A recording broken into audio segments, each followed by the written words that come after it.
Decorating Pages podcast presents Production Design Film Study. This class examines Oscar-nominated films spanning a century of cinema. Accomplished professionals in production design will explore and dissect the sets featured in these nominated films and will educate why they were recognized for the design of their time. This class features the films of 1980, and this year's films will be reviewed by Kim Wanup, set decorator, and Raf Lydon, production designer, art director. But let's start about the nominated films that for that year were Coal Miner's Daughter, The Elephant Man, Kagmusisha. Do you think that's right? Kagmusisha, yeah, I think it is. Kagmusisha, yeah. And then Empire Strikes Back, Star Wars Empire Strikes Back, and Tess. Yes. So they really well-rounded, I feel like, this year. Yes. There's like a little bit of everything in there. Yeah. And it's great to show the versatility of like what was going on in that year, also of like more sci-fi stuff and then periods. But I guess four of them are periods actually. Well, they're all period, really. Yeah. Except for Empire Strikes Back is obviously a sci-fi movie, but you know, the other ones are all set in. Well, Coal Miner's Daughter is like late 1940s through the early 70s. Right. So there's no contemporary movies here. Right. Which I thought was interesting. Which is very interesting, yeah. So because, you know, when we talked about other things, there was contemporary movies in there last time. So this is, it's Why did quite you select this year? Let me ask you that. I selected this year because of what you said. It was a very interesting, like, mix-up. And I like the fact that The Elephant Man was in there as a black and white movie in 1980. Yeah. You know, it's been probably, at that point in 1980, it's got to been at least, 2 decades or so since it was a black and white movie. You know, by the 60s, black and white was completely on the way out. By the end of the 60s, it was all color. So just to have a black and white movie in there, and I feel it works better because it's black and white. Yes, but we can talk about that more when we get to the movie itself. Absolutely, yeah, and just like the culture of each of these films is dramatically different. I also really like absolutely. that. Yeah, and they all have such a different vibe, and they just reflect a different story, each one of them, and they're all told well, and they're all visually told well, I think. Yeah, it was a good year, good pick. Yeah, it was good. So, Coal Miner's Daughter, production designer John Corso and set decorator John M. Dwyer, who John Dwyer got the SDSA Lifetime Achievement Award about 10 years ago. And I remember seeing Coal Miner's Daughter on his like bio thing, and I was like, oh my God, that guy did that? Like, you get like in awe about like this little tiniest little thing. Right. Right. But he also did Jaws, and he did a lot of Star Trek. So yes, he had a very wide range of stuff he did. Yeah. And John Caruso went on to be like John Hughes's guy and did all of those great 80s films, like unbelievable.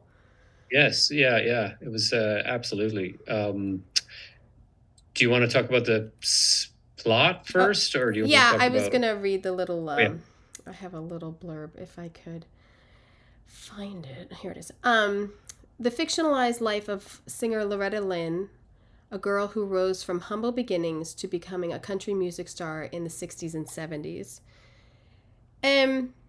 It's, I guess, reading into it, it's like she was very involved with this movie, even helping to cast Sissy Spacek. She really wanted her to play her. And the biggest thing about the film is like she's 13 with a 22-year-old. And then they find, in the last decade or so, they found her birth certificate, but she was really 16 or something. So Oh, okay. They didn't know. that was She. that's what I looked into. That part. Okay. Well, still Yeah. 16, 30. Yeah. Really great Okay. depiction of like small town life and Absolutely. yeah, Yeah. and the poor families. It was shot in Virginia. Right. Um, I love seeing, there's a whole montage of coal miners and everything that I thought was fascinating research for those Right. that occupation. And then you had brought up this point of So yeah, go ahead. his red truck. Yeah. So I thought at the very beginning, the contrast between the fact that when she's introduced, like she's wearing that red jacket as well, which is kind of symbolic. Right. But it's a great thing where she's like, here on the horse, and it's poor, and it's, whatever, and it's just very hard life. And then he comes by with this flash red, Yeah. and it's just like it's a pop of life around the rest of the whole thing. They're in the mining station, and Super it's all dreary. Yeah. very dreary. All the colors are all very earthy tones. Everybody's dirty, and he's there in that uniform, and he's all clean, and he's like, I bet you guys I can get up that hill. Yeah. It's like he was like Yeah. symbolic of, I am getting the hell out of here, and she could see that about him. Yeah. And it was just like I found it very visually interesting that if you were watching this and the audio wasn't there, you kind of figure out that this guy was the guy that was going to go somewhere. Yeah. When the rest were all just like covered in dirt, and it's all very like muted colors, and it's overcast and gray, and it's just this fireball of red. I thought visually it was a really good move to have him in that red. And that's a production designer, and that's a transpo director. That's a decision made by the overall design team of a film. Yeah, absolutely. And that's it's such a great visual thing to put that as a design element in there. Yeah. To kind of symbolize all that. So I thought that was a great point, that this was a starting point, and it was going to transform, and the film transforms like visually and color wise as it goes on, beyond this point as they move. But I want to talk about this, about we're looking at her shack and her house and all that, and how rural it all is. Yeah, it's like coming up there's no road.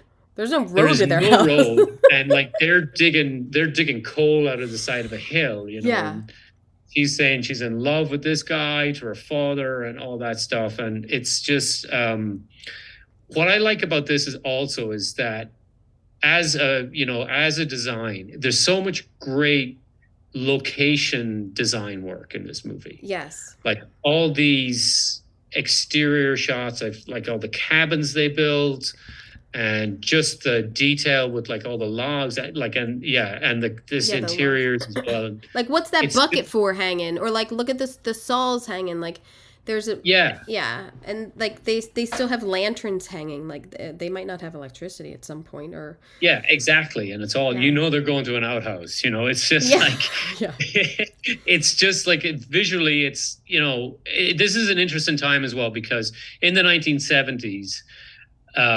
Film stock, they invented higher speed film. Right. So it was easier to shoot all this stuff on location and make it look really good. Yeah. I mean, they did have it in the 60s, and you can watch like, Easy Rider and all that stuff. But this is more, you get more bang for your buck, because by the 70s, the film stock quality was so much better, the detail and everything. You can see so much more, and then you can use it in low lighting, and so that, like, this movie is a great example of locations. Yeah, because they didn't build all this. In fact, this set that was used for this house was reassembled in Hurricane Mills, which is Loretta Lynn's current house, and is on her ranch tour. So they liked the set so much that she put it up at her house. Nice. Yeah. which it's That's so sweet, really. yes. And it's poor, but not too sad. Like I read something. Sissy Spacek praised the production designer and his design team for the degree of authenticity they lent to the story without falling into a cliche like portraying hillbillies in squalor. Right. Like, Yeah. And they're not they were all working poor family.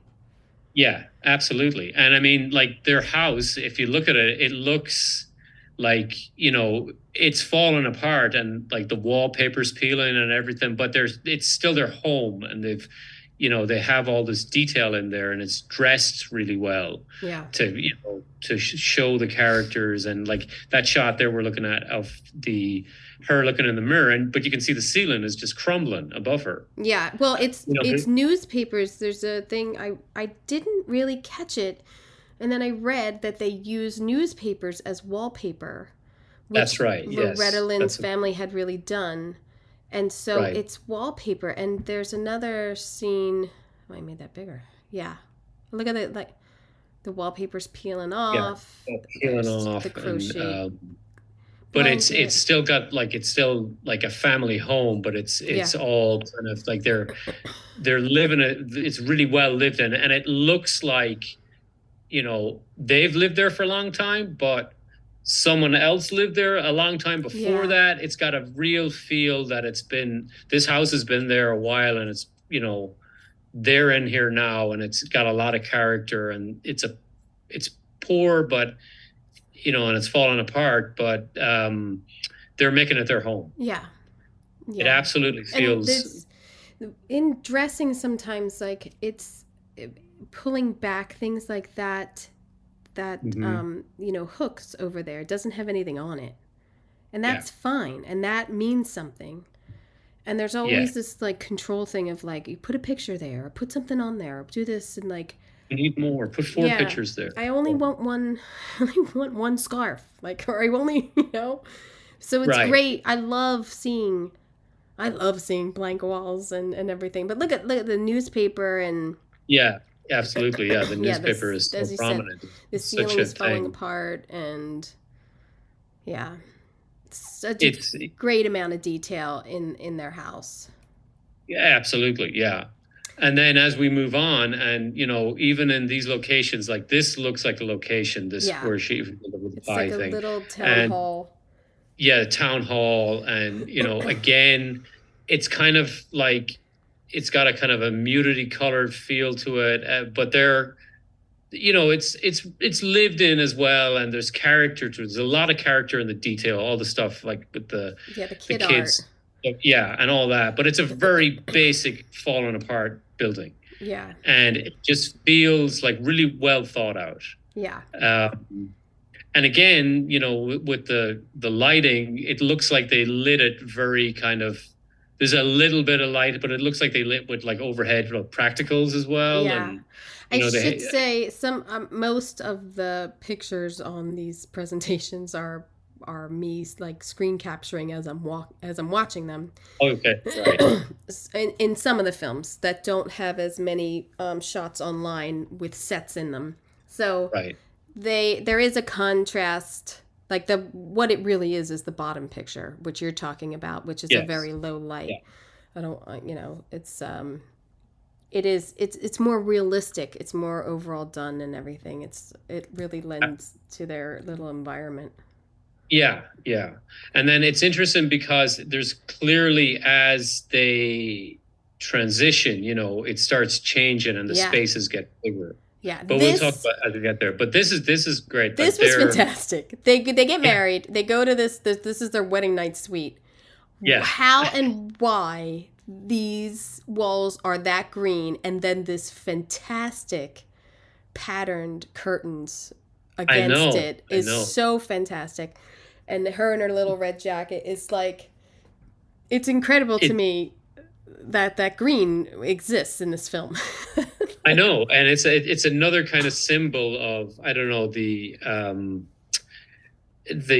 kind of earthiness of where they are. Like it's still in that Kentucky environment. So it's got the bedspreads of brown and the green thing walls, and the place is falling apart. Yeah, Like it's it's a really piece of shit. sleazy. But it's just fantastically, looks so like, oh my God, this is going to be like their wedding night, Yeah. and it's just such a, this is poor, and this is, but it's still, this room is a kind of a step up from where she used to live. It is. It's the Ritz, really. Yeah, exactly. Compared to what? Yeah, exactly. This environment. And then then they get a house. He moves her away. They get a house. Yes. Now, what was fantastic to me is such the amount of details in these sets. Like the shelves are falling apart, like on the left, and like the wallpaper is, I think they went in and put that wallpaper in there. But I will tell you, I really struggle with when you have to do a environment like this, and they're like, oh, there's weird pictures here and there. To put pictures weirdly in a place is hard. It is, because your natural tendency is to go in and do it. It should be straight. It should be this. It should be straight, or there should be a group of 3, or this, or that, or like, oh, that one's askew, and then this one's perfect. Like it's hard to do, to make it look authentic. Yeah, totally. And not just a crazy person. And to kind of convey the character of that place and the family who lived there, to just, who put those up? The kids put them up? Yeah. Did the mom put them on the wall like that? It's interesting. And they use, like, what's great about the dressing as well, and everything looks like it's not a luxury. It's like a very kind of used. Everything's used, and it's practical, and they're using every jar there. There's like 50 jars there. Everything is put in there because that's all they have. So there's no luxury in anything. And the plunger on the floor. Yeah, exactly. It's like so perfect. Bucket of coal, and it's just Yeah. And then it's so good. And aging is so important. Of like, by the handles, the door, and the switch plates, and where you touch the door. And this guy's miserable. Look, he's miserable. He got out of town, and he just went to another town, like, to be miserable. Like exactly. And he's like, I don't want to be a coal miner, and and he's like, got her out, and he's like, you're the one who's going to make it. You can sing, you got this, you got the guitar, you got this, And this is interesting because this is like when they've gone to Seattle. So it's like the palette even changes color-wise. Yeah. It's interesting. It's a different house. It's a different house from the previous slides. It's exactly like years later, 5-6 years later. Now they got 5 kids. They got 4 kids, and she's like, what, 17 now? Yeah, no, she's 17. I didn't mean to cut her guitar off. I'm bummed I did that. But again, the use of a car to show, like, they got an old clunker, but they got a car. Yeah, and it's a transition as well, where he was like Mr. Speedy around, going around with his Jeep and his red Jeep and everything. And now it's transitioned into a different color, and it's more practical, and they've got kids. And, there's still like a environment, like it feels kind of like what we've seen before, but now it's more. This is nice. The curtains are nice. And they have some nice pots. They got plates that match. That also cued me, because before there was a mismatch, and now they've got like patterns and things. And and the curtains, everything is nicer. It's like the walls don't have any. It's not falling apart anymore. Right. And this is kind of transitioning towards it's going to be more of the color is coming into the world. Yeah. As she as a character is starting to come out of herself more. It feels like their whole world is starting to shift in a different direction visually. Yeah. And here again with the kids and stuff, like they have a brighter bed covers and the tables, everything just feels like it's like moving in a direction. But two kids to the bed, though. 2 kids in a bed. Two kids to a bed. Yeah, Yeah. I know. But I suppose as opposed to 4 kids to a bed, I suppose. Yeah, true. Oh, I put that picture in again. But, I mean, this is one thing that caught me is they did a wet down. Right, but, I can see that. But you can see, like, they didn't do it under the basket or under her chairs or whatever. They probably just wet it down and then said, lock it up, roll camera. Yeah. That was my only thing I think I caught of like, oh, look at that. Yeah. It's a bad one. But even outside dressing, like doing the porch, there's people logs, a lot of times people who are poor at this level still have a lot of shit. They still have a lot of going on. Like, you know, you save things or, you know, you acquire things or they're just older versions of what should be there. Right. But the dressing is all like, it's all practical still in the sense there's no luxury stuff. Like she's sitting there beside that laundry, their washing machine, you know, and it's going to be like, you know, a hellish day of washing with that thing because it's all hand cranked. And then I like as well that there's like, you know, logs of wood. We've gone from seeing, you know, buckets of coal to logs and stuff outside now. And, it feels like there's more green as well here because we're obviously in Seattle when he's working as in the logging business now. But it's definitely it's a great transitional feeling. Yeah. You know, everything feels a little more up and color-wise it's getting to a different palette and we're going in a certain direction. Oddly enough, I did keep waiting for him to beat her. But yeah, there was always that moment. There was always that kind of thing. I thought this was going to end like, you know. Yeah, I thought it was going to end badly for somebody. But it's actually a very sweet story. It's a very, I mean, I don't know how much of it's true. I have no idea. But it's a very, he believes in her so much. And they're taking the kids to these recording studios and using the sleeping bags. And the quilts on the walls of these like local recording studios is just fantastic.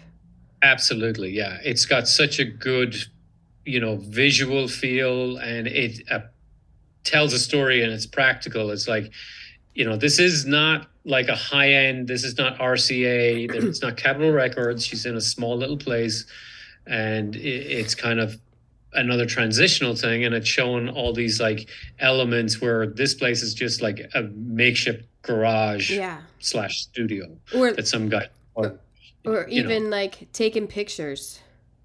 Yeah, that was great. I love that scene where they were taking her pictures for her record. I love cover, it. and it's using the pot just thing. there with the, you know, and here, put the bed sheet back on the bed. We're done. You know, it's just like, and using the pot cover as like a reflective, and and they're using the lamp, like the practical, to light it, and it's even like the way it's lit. You can see the shadow behind her. It's like it's like he's just kind of figuring this out because he believes in the opportunity. You know, he's definitely, they're a good combination because he's clearly the guy who can figure out like, okay, I'm going to do, how do we get a record deal? How do we do an album cover? How do we do this stuff where, you know, she's like, I'm the creative one. I can play the songs. I can sing. Yeah.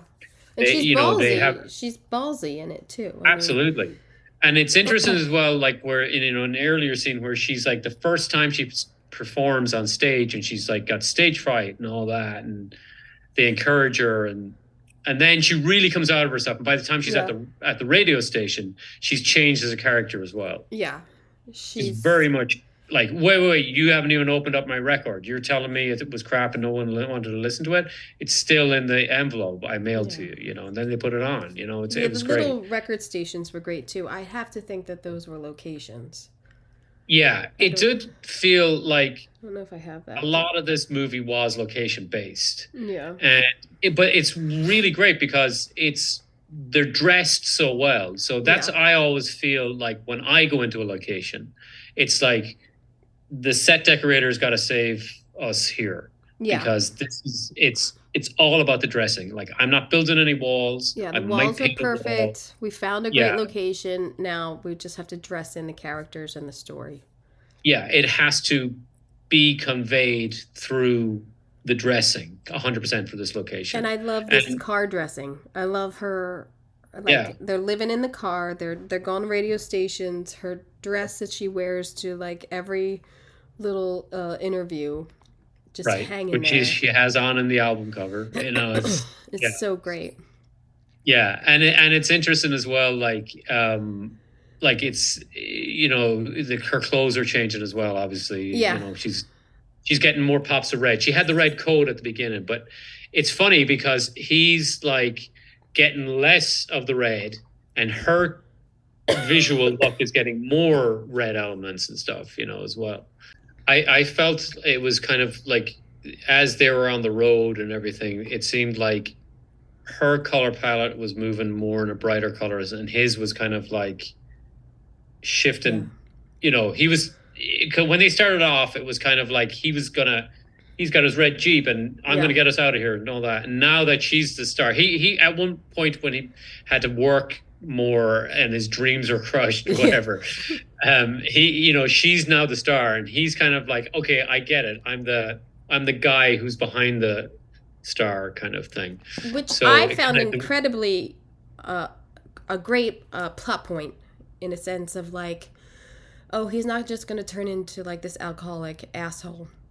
Right. He actually feels like, no, you know what? I got to step back. I got to go do me, and I'll still support you and everything, but I'm totally happy, you know, going to work and doing my thing because you're the star here.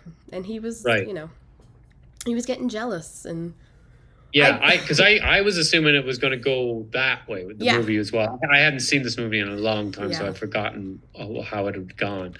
But it's great. And now, like, here she is at the Grand Ole Opry, and that was interesting because I felt also this was kind of like more, you know, her, like before, earlier on, it was kind of like the more kind of very small, but as her shots and stuff, but as it went on, it seems like to open up, we see more. She's in a bigger world, and we're seeing more of her, and she's in wider shots, and we see more of the sets and stuff as well from earlier. Now, I know they shot the exterior of the Opry. I feel like this is the Opry. Yeah, I feel it is. I think it is. Or it's definitely a location anyway. But because then they go to that background that you always see, which is like the red. I don't know if I have that. The red barn sort of door background kind of the Grand Ole Opry. So, but I also love like the older signage, the older fonts, like all of this, like the below picture is her like basically in a record store playing.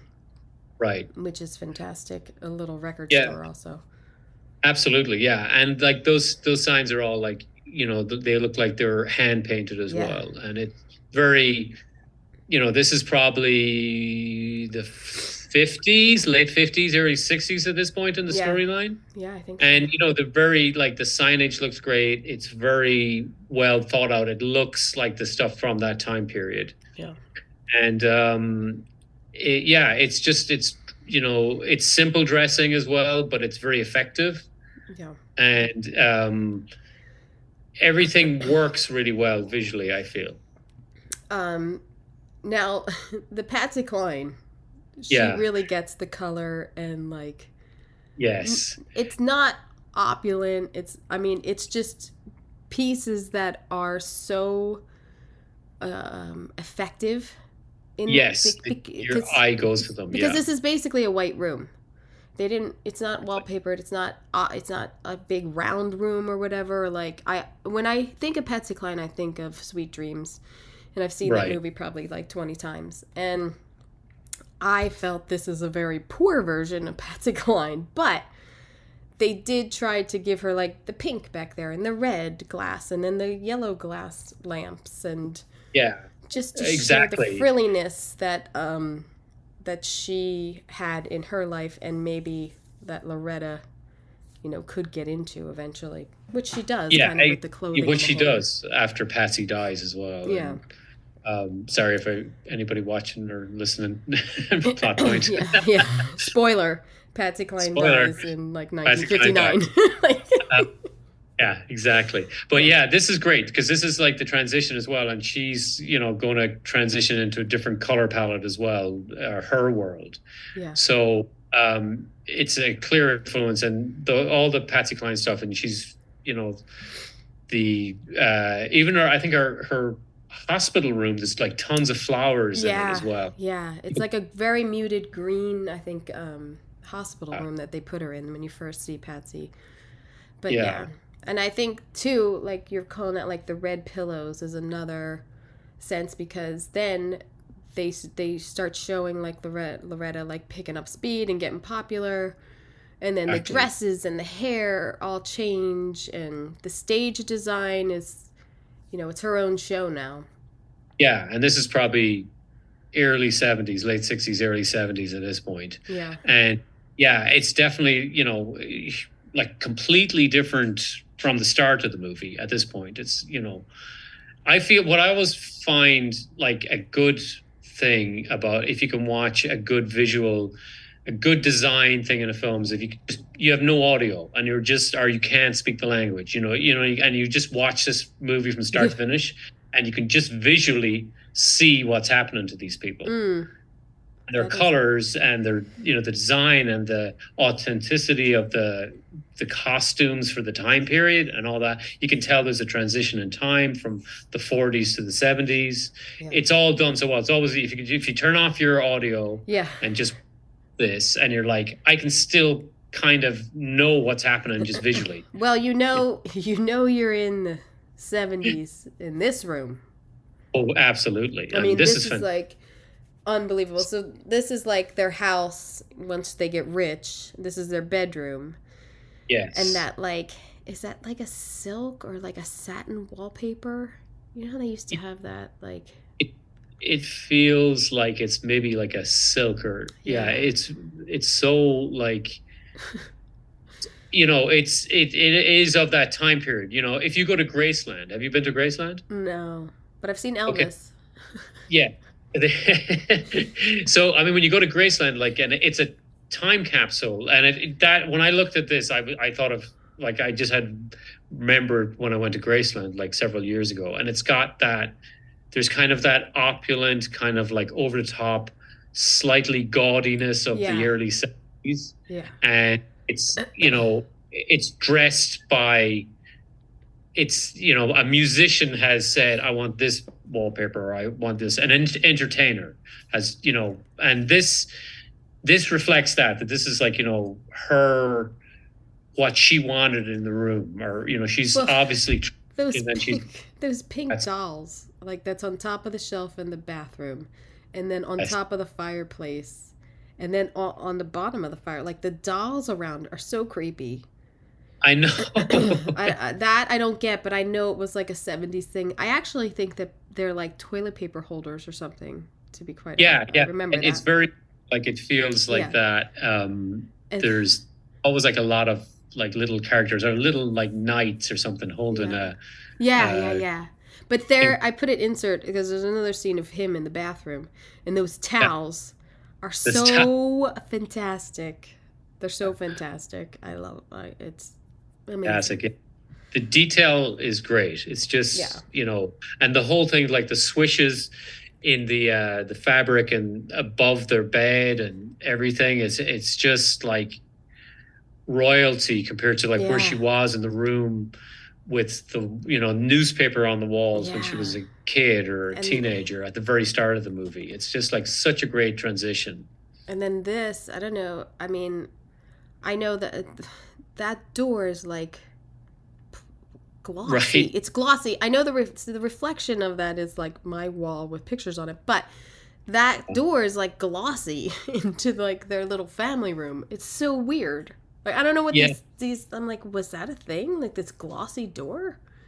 Well, I don't know. I mean, that could have been a design conversation. That could have been more for, it could have been, let's paint it in a semi-gloss or something, or eggshell, just to give it a little bit more pop, just because we're in a different place and it's not the beginning of the movie where it's more muted, Yeah.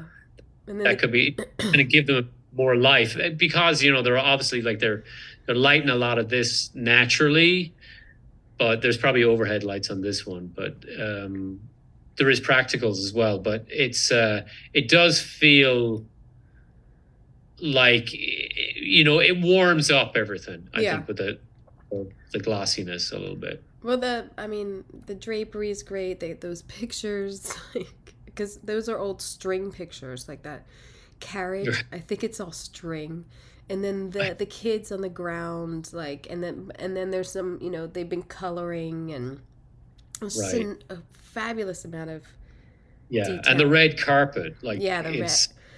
Yeah. Well, it's another. That was kind of it for that one. I loved it. There's another example of the red, like they use the red, like it's as a language as well. It's like every time you see red in this movie, it's some kind of like very bold visual thing, like the red floor or whatever. It's always used, like it's not subtle at all. I mean, I should have put a picture in of the tour bus, because that's always fun. I thought I had one, but the story goes on. I mean, she gets tired, she gets worn out. She's got, I think it was sleeping pills she's on, but then she cleans it up and she's back in, and she's, on top, and it seemed like a pretty happy marriage that they had. So yeah, and it was a nice transition as well. For you saw at the beginning of the movie, like she's on the horse on the side of the hill, and it ends kind of like on the side of the hill, but he's building her the house. Yeah. So it was a nice kind of transition as well. The whole storyline was good. I loved it. I mean, I think definitely liked this movie. I think production design wise, it's worthy of being acknowledged. Definitely. Yeah, absolutely. It was a great visual journey. Just, great use of locations, great set dressing. Yeah. Like set dressing, like I said, in a location, as you well know, will always save the, Yeah. So it's great. Yeah, that was a good one. And then you have the Elephant Man. Switch. So, yeah. The Elephant Man is production designer Stuart Craig and Robert Cartwright, and set decorator Hugh Scaffey. A Victorian surgeon rescues a heavily disfigured man who is mistreated while scraping a living as, oh no, I don't know what that says. Well, he goes to a freak show and he finds this man who's heavily disfigured. So he has, and this is a true story, ish. But behind the facade of this disfigurement is a real person, as he says, who's highly intelligent, and he's kind and sophisticated, and it's a really sad story. It's not. It's just. It's beautifully done. My God, the shots in this film are unbelievable. Absolutely. I've seen this movie many, many times. Oh, I haven't seen it recently, but it just stands out. It's just like, so David Lynch directed this movie. Yes. This is his first big movie. He did Eraserhead before this. Right. And Mel Brooks, of all people, is the producer of this movie. Yeah. Saw Eraserhead and went, that guy should direct this movie. And it's just got such a strong visual language and a feel to it. It really stands out. I had so many screen grabs of this film, and found so many great screen grabs of this film, that I hope this doesn't turn into like watching the film. But in the beginning, I mean, the fantastic where they just kind of throw you into this dirty London. And the use of weird, creepy mechanical things with the steam coming out of everything, and the sounds and everything. It's very nightmare feeling. Like it's a world that's very dreamlike or nightmare feeling. It's just like, it's not like, it's not a world you'd willingly step into. You know, you go in there and it's like, oh, everything is just so like the poor are poor. There's like all Yeah. these machines and I hate this period. I hate it. I hate like anything medical this period. That show The Nick was like a nightmare for me to watch, but I liked it. I hate that they experimented so much like on weird shit. Like it freaks me out. It freaks me Right. out at all times. I know this was a like totally transition in medical history and Yeah. everything. And you know, it's just like it's so what I like about this, even like all these shots, like David Lynch is clear, you know, he was an art director before he became David Lynch and started directing. So he's got a very strong idea, like visually, of what he wants and stuff. And I mean, Stuart Craig goes on to do like Harry Potter and like just a phenomenal career. Yeah, absolutely. And this is one of his early movies, but it's phenomenally, I think this is great production design as well. Like it's just a really good thought out movie. The look of it is very unique. It's all, you know, it's got to be a challenge when you're told, yeah, you got the job, but it's going to be shot in black and white. Yeah. You know? Yeah. Okay. Right. So, you know, and everything's going to look gritty and it's going to be dark and shadowy but you know, the design of it looks so good. Like all the elements, the hand painted signs, everything. It's just such a great movie. I feel when I watch this movie, I think of the 1930s, like the Universal Studios movies, you know, like the Frankensteins and the Draculas, and I think of that, and it feels like this movie nearly feels like it could have been in that category. Like it feels like it's got those kind of elements where, you know, just the way it just feels and the look of it, and you know, Todd Browning's movie Freaks from 1930. Like it's got all that, like, you know, the design is pulling from that. David Lynch is pulling from that. It's got that all like that feeling overall. But there is a montage in the beginning of this and later when he goes back to the freak show of all the freaks and everything, which is like so jumbled up and it's so dark that when I tried to take screenshots, it didn't really work out. It's like there's so much going on in those scenes and they're very dimly lit. And because it's not something familiar, at least to me, I thought I got lost a lot. And thank goodness for the signage that they have. Or like I don't know what that guy, look, the wind. I don't know what that guy's doing. What is he doing? And why is that chick laying down? Like, I don't know what's going on.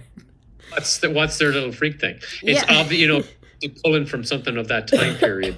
Yeah. I don't know. And it's definitely like, you know, when they're in that whole world of the carnival stuff or any of that stuff, it just feels very, you know, nasty and everybody's like drunk and poor. It's gross. It's so disturbing, really, that this, you know, this is real. And the shots actually of Anthony Hopkins walking down these like really dark alleys to get to the freak shows is scary too. Yeah, it's very steamy and it's like, you're going into this world. Yeah, completely. And it's like when, you know, Anthony Hopkins is having conversations with the guy who's the proprietor of the Elephant Man. Yeah, that guy with the top hat. And it's like, you know, you understand me, we have a deal. And it's kind of like you're jumping into this world of exploitation as well by coming in here to see him or, you know. Apparently, the real handler, the guy in that top hat who was being portrayed, wasn't that mean to him. And was kind of like a partner with him and gave him like half of everything or whatever. And didn't kidnap him as they do in the film. He didn't do that. So obviously Hollywood got in here and you know, twisted and turned it a little. You need a villain. Yeah, You need a villain. but yeah, and that's an easy villain of just taking advantage of this poor man.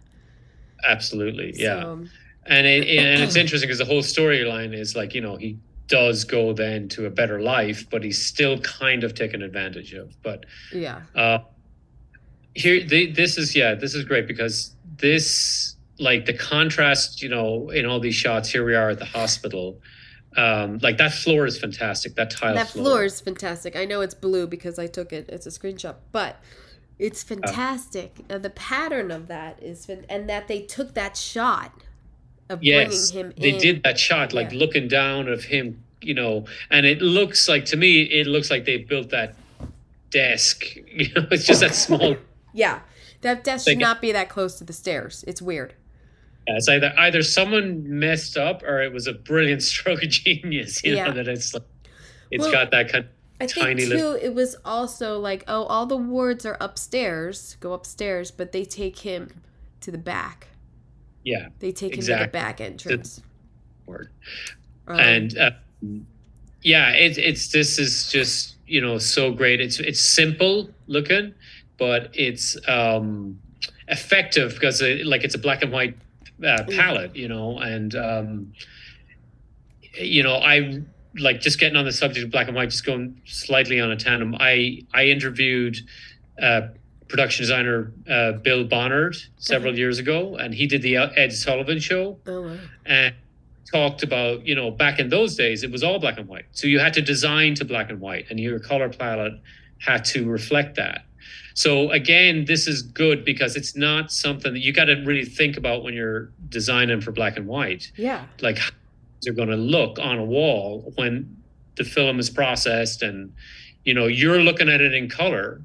And you're thinking, okay, how is this going to look like in black and white? I can take a Polaroid of it, I guess, or whatever, back in 1980. Well, I had talked to Jan Pascal, and when she did Good Night and Good Luck in black and white, she said, I was really lucky that the iPhone was around, because I would just go around and look through the black and white on my phone at patterns and colors and everything.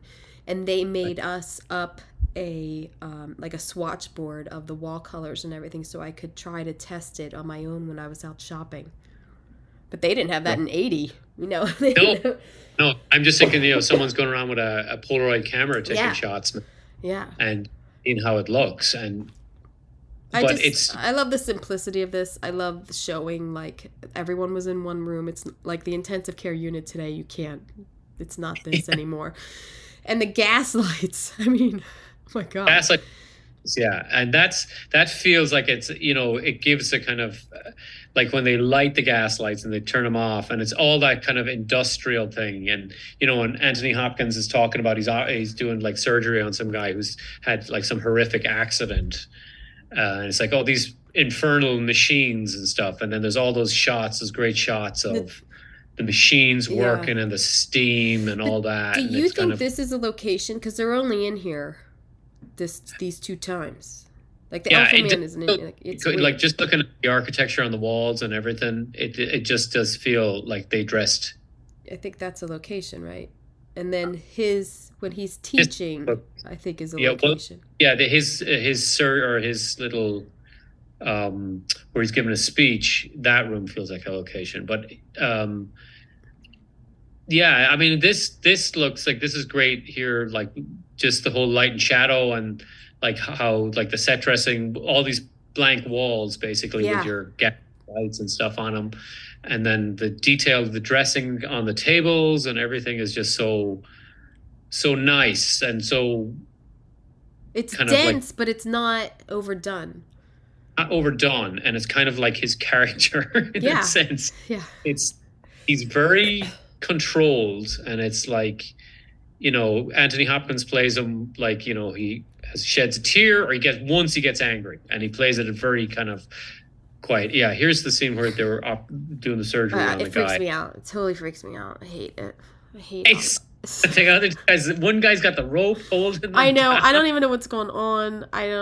They've got tubes. I don't. It's just like, it's very weird. That's why, I don't know. It just, like, what I like about this movie is it feels like it could be, oh, like from another time period. It does feel like one of these early like Universal movies or something as well. It's just got the whole look of it, or the weird, the weirdness and, of it. yeah. And David Lynch has done a great job on this, obviously, and Stuart Craig as well, and obviously it was awesome. I love this Mr.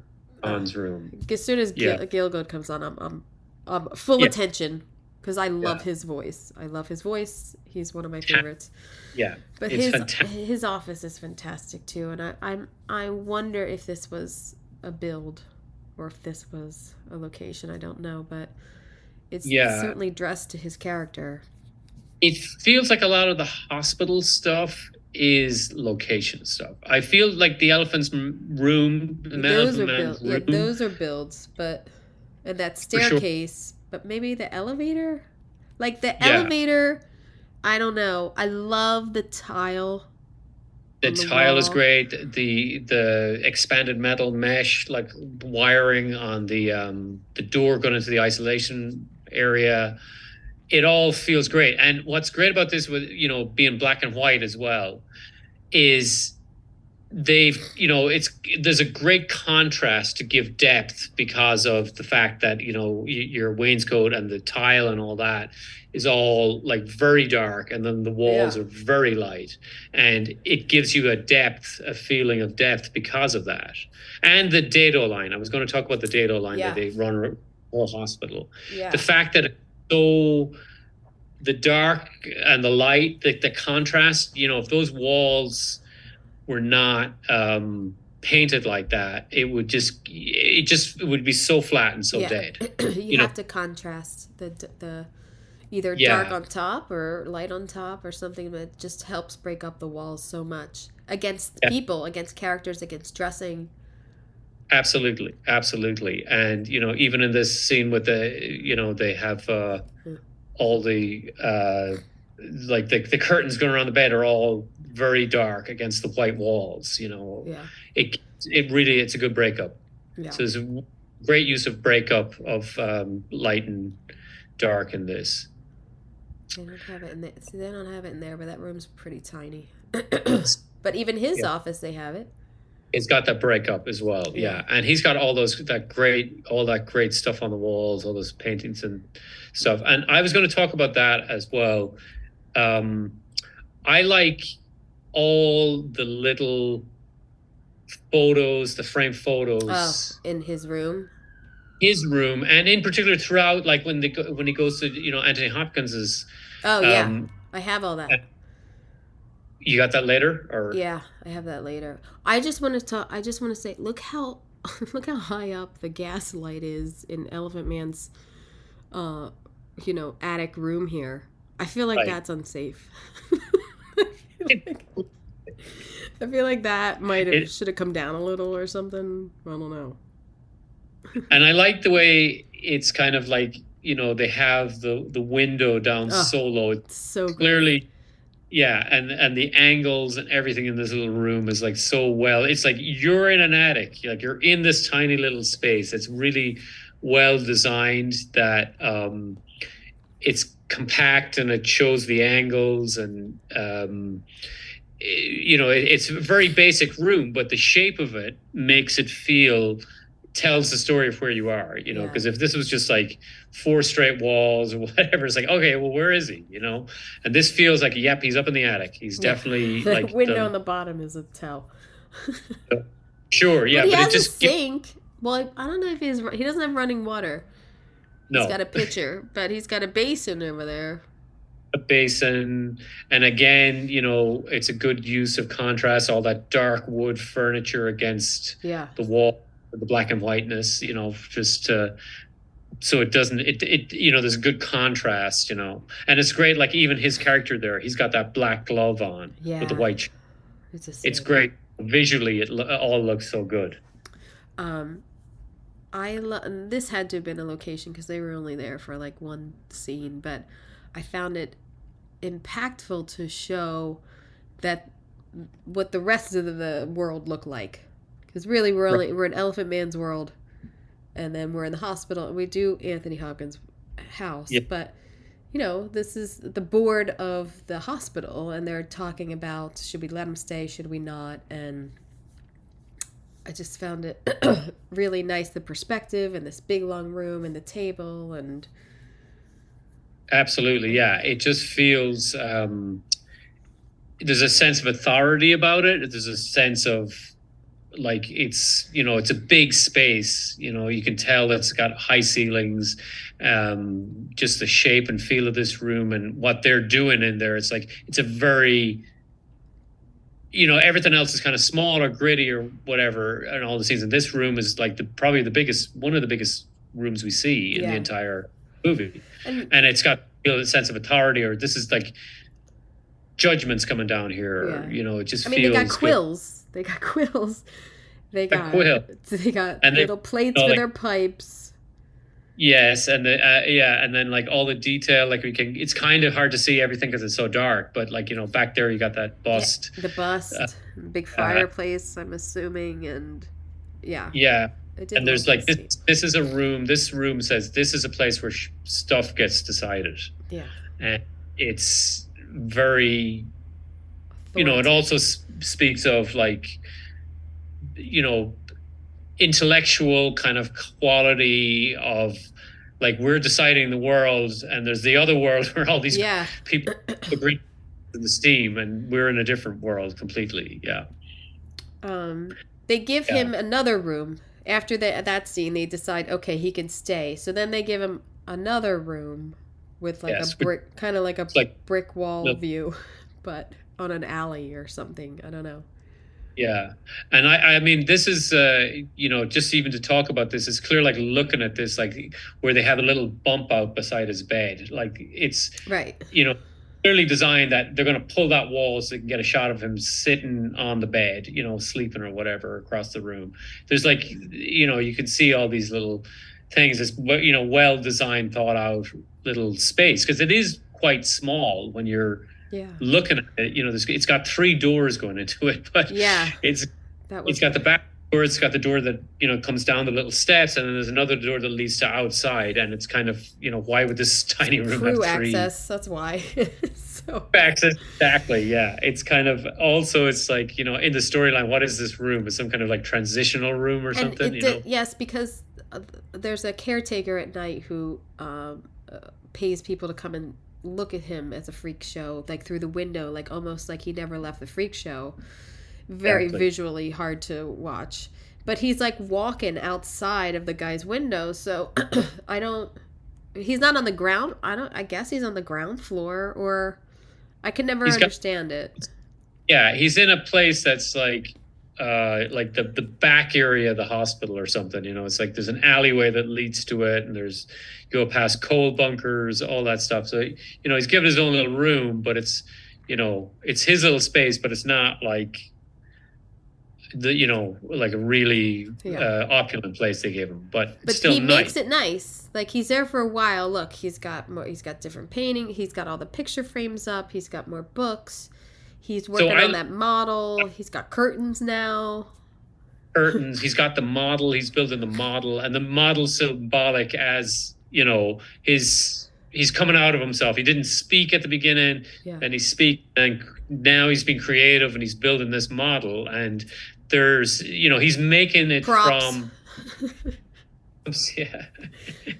He's making it from he tells the nurse he can't see the rest of the building. He can only see the steeple from his room, but he's making it from imagination. It's so sad. Making this whole thing up, which is great. But I was going to say about the set dressing, about all the frame photos, which I find fabulous, because it was obviously, historically at that time period, photography was coming in, right, and he was doing it. And it was an important talking point, obviously, when people went to have tea in someone's house, because when he goes to Anthony Hopkins' house and he's like, oh, your kids, oh, can I see that? All up there. There you go. Tons of pictures as well. It's obviously it's something. And then he has this little picture of his mom on his that he carries with him table.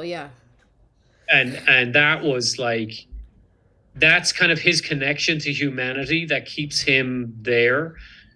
And that kind of translates into having all these pictures, his humanity is shown through the use of all this great set dressing with all these little frame photos of all his friends and these famous people who come to see him and all that. And it's kind of like, it kind of builds out his character a lot. Because he becomes a different kind of freak show where high society wants to come and see him. And so that's who's giving him all of these pictures, because it's odd. He doesn't have any family. It's just his mom, as you're saying. Like, so it's super odd that he has all these pictures. Yeah, he's trying to create his own family, or he's trying to create a world that he's trying to get away from being an animal. It's obviously the great scene where he screams, "I am not an animal." Yeah. So he's trying to be... He's dancing to a picture of Anne Bancroft. Like, he's got a fantasy, that he's dressed up for her, and he's probably in love with her, and... Yes, yeah. And then the Nightman comes in and makes him a freak show, and I was crying, so... I had a tear in my eye as well. When the whole... Well, and he ends up, in France, and... It's like, and they're speaking to him in French. He's giving them the things, in French. Oh yeah, and all that. It's like, it's just so sad because he was obviously a very, intelligent person, and So they never really found out. Like, they even did his DNA recently in like the last 10, 15 years, and they nailed it down to like 2 different diseases, but there's a third one that they can't identify. Right. But so I mean, it's amazing. They also preserved all his bones. Yeah, they made a mask of the mold of his face when he died. Yeah. So that's someone had the foresight to like hold on to all that stuff to figure out in the future. We'll figure out what was wrong with him. Gross. But I love Anthony Hopkins' house as well, because it's very well dressed. It's it's clearly showing this time period. It's so overdone. There's something on every corner. Look at this. There's something like there's way too much going on everywhere, but like he's sitting in that chair and sitting on that little sofa. What is that thing? That little picture next to him, just at the right height. But I don't think it's been... Oh, I guess he's blocking. He's blocking it in that scene, but... Yeah. It's a lot going on. It's fantastic, but there's a lot going on in this house to show that he's a rich doctor. He's a rich doctor, and it's kind of a contrast and of like the plainness of the Elephant Man's room or whatever. But he's... there's a lot of detailing tchotchkes, but I love the curtains. I love the curtains and the little sewing thing in the back there. I think, all of the frames, that fabric with the tassels on that's a keeper. That's fantastic research right there. Right. And that, this time period as well, just, technically the use of machines and stuff and the mass production, and there was new color palettes coming in at this time, in society. Yeah. Threads, and ways of doing stuff or making it. So they, everybody wanted we all want the latest iPhone. We all want this TV. They're no different to us. They wanted the best, Valance, or they wanted the best. All in fact, whatever was in fashion. And then you had a party to show that you had it. Her room is fantastic. Her little dressing room is fabulous. I mean, it's got so much detail, and I love all the photos, again, the frame photos. Yeah. It's such a thing through the whole, design of the movie, is all these little frame photos everywhere, showing, depicting life, and all the detail here, like even the pearls hanging, the gas lamps again. Fabulous wallpaper, like a big pattern. But drapery. The drapery, the frames are on top of it, the lighting. She's kind of a mess. Like, she's got everything, but it's a mess, which is great with the maid. Yeah. It's got a lot of detail. Like, she's obviously very busy. She's always like doing stuff or whatever. And it's like, she's got a lot of clutter in her room. And, great use again of like the fireplace is painted black against that wallpaper to give us a contrast. And her little table and stuff there, and her mirrors and stuff, it's all dark against the thing. All the furniture's dark. More than like, it's all kind of dark. And that I would say this was probably a 3-wall set. Yes, yeah. It looked like it was very kind of like just a small little set because it's only one scene Yeah. basically. I think. Yeah, they might come back to her again when she's like, but this is the main scene in it. Yes, yeah. All right, now they take him to they take Now this poor guy to France. he's in France, and this, yeah, the guy's getting drunk as his owner. This scene is actually really dark. This is my photo from my TV. It's actually super dark. And I think I found this on a screenshot, and I was like, "Oh, mine actually shows what's going on. You can't see any of this when you're watching it." Like, and the stuff in the background, like it looks like a painted drop. Yeah, looks like canvas. What I liked about this scene and that whole thing with the carnival stuff is it felt, this really feels like a throwback to, the movie Freaks, or one of those Universal movies. It just feels like a very old thing. You have all these pieces, these elements, but there's no wind really blowing. It feels very set, like it's on a stage. Even though it's outdoors, it's supposed to be outdoors. It feels like, there's nothing moving on the ground. There's no movement in any of the elements. It just feels very static, but it's still got a very great visual look. I mean, I just noticed there's a horse there. You didn't notice? Yeah. I didn't notice there was a horse before. But yeah, it's I think that whole thing where he was thrown in with the. Do I have that? I don't have that. Yeah. It was too hard. They throw him in like a monkey cage, and it's just awful. It's just so sad. It was really like amazingly. But let's be positive that didn't really happen to him. Really. Only in Hollywood. Here's some of that freak show. Again, they pan and do some of the freak show, and and this is I don't Fran. know. I guess it's Siamese twins there or something. I don't know what's going on. Siamese twins. There's the tall tall guy. over tall person with a little person. Yeah. The canvas little kind of alcoves or cubbies they're in. And it's fun because it's very circusy feel.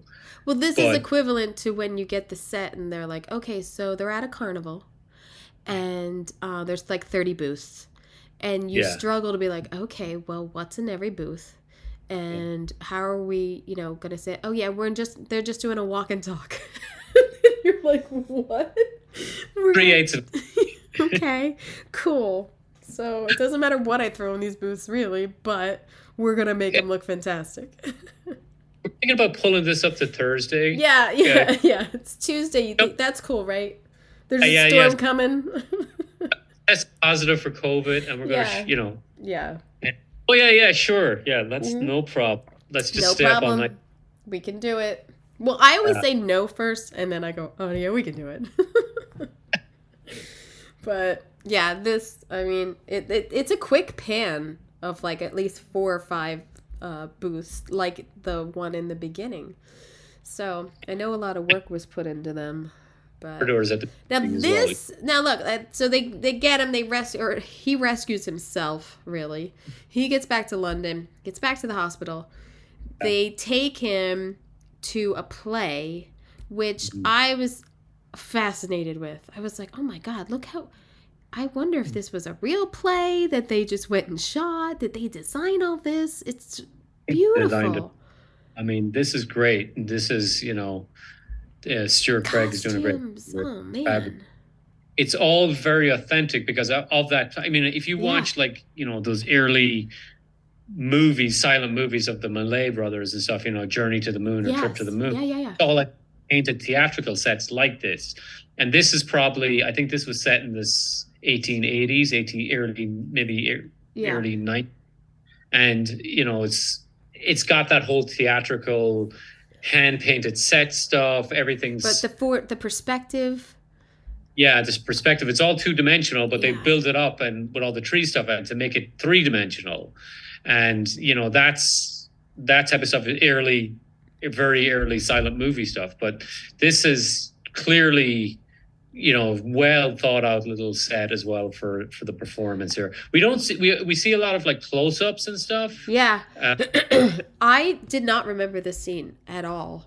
And I forgot it. I Yeah. rewound it because I was like, oh, this is fantastic.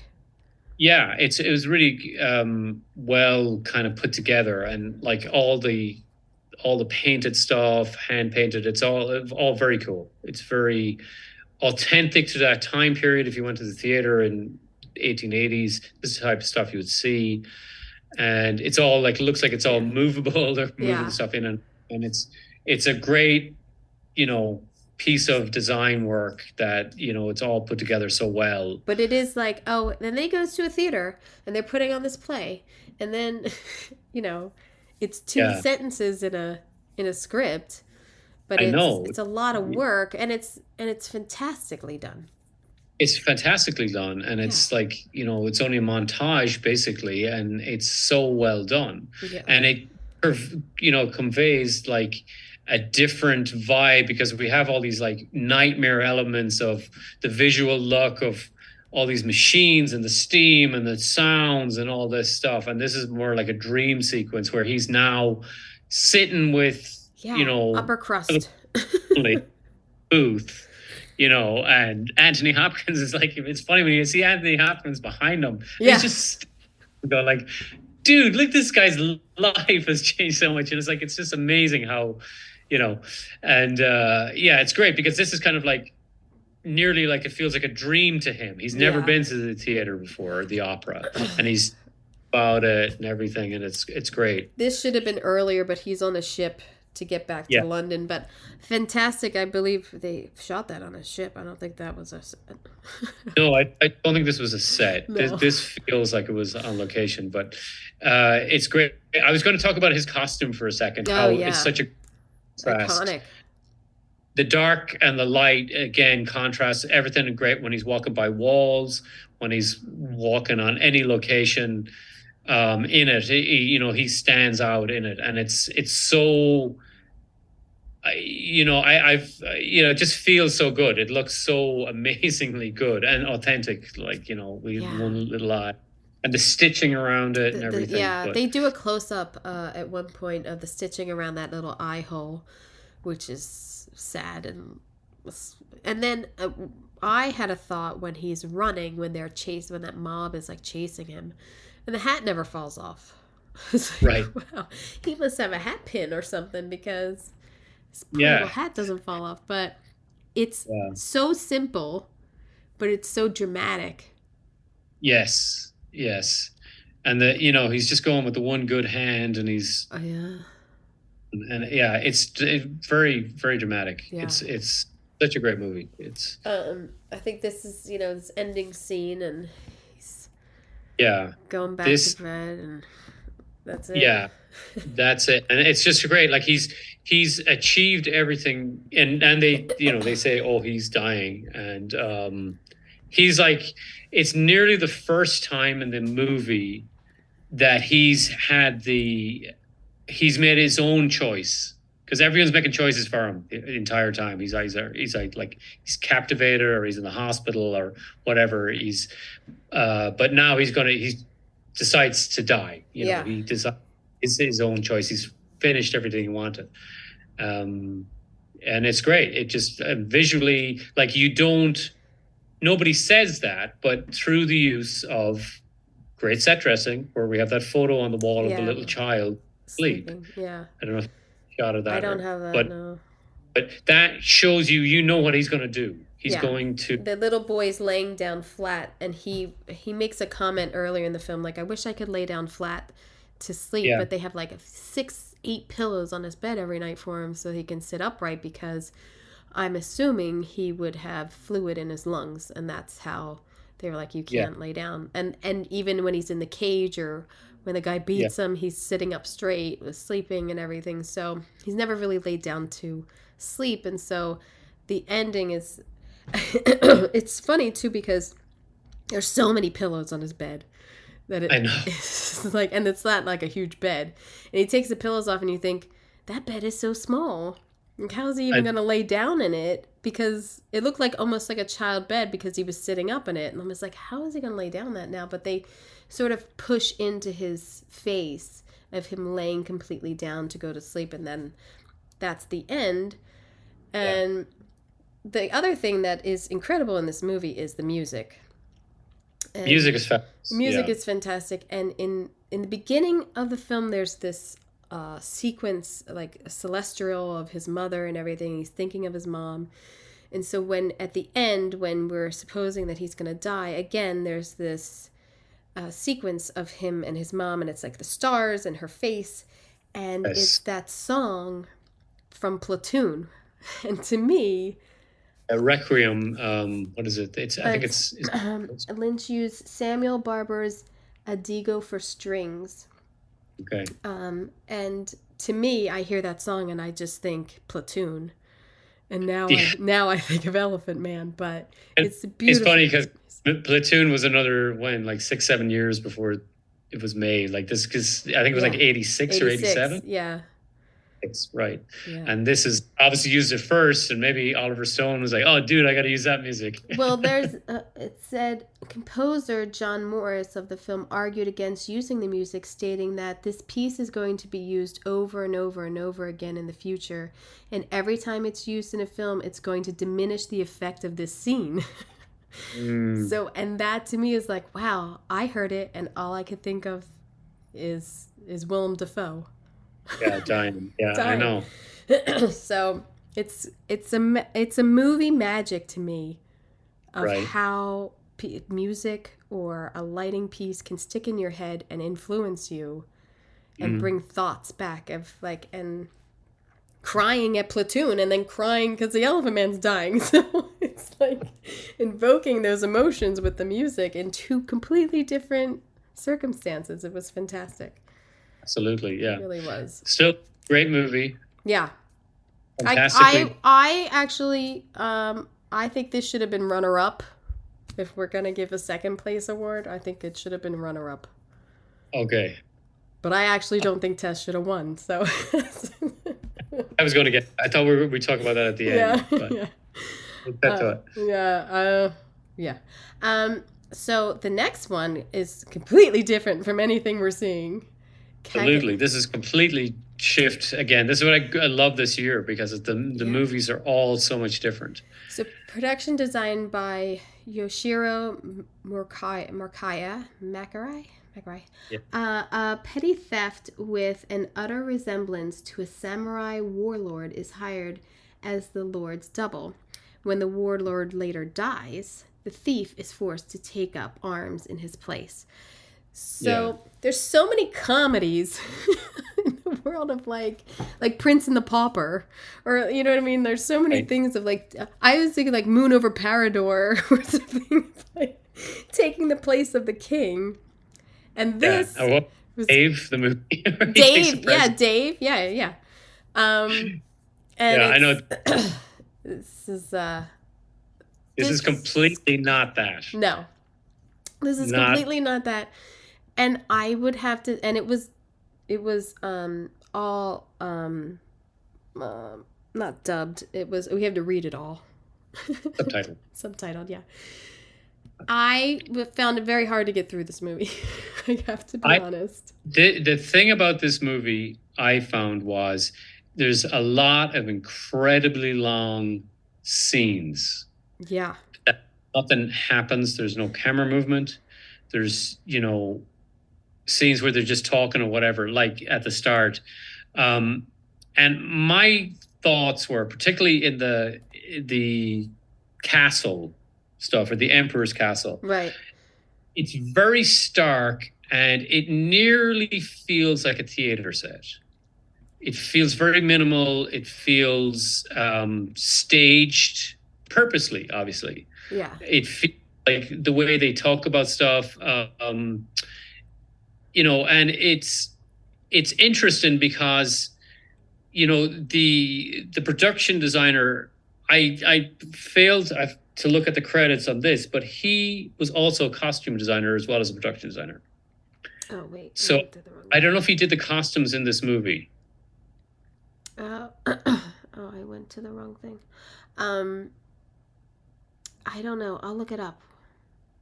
But when I was looking it up, Yashiro was also known for costume design, and it feels like these costumes are very colorful, very vibrant.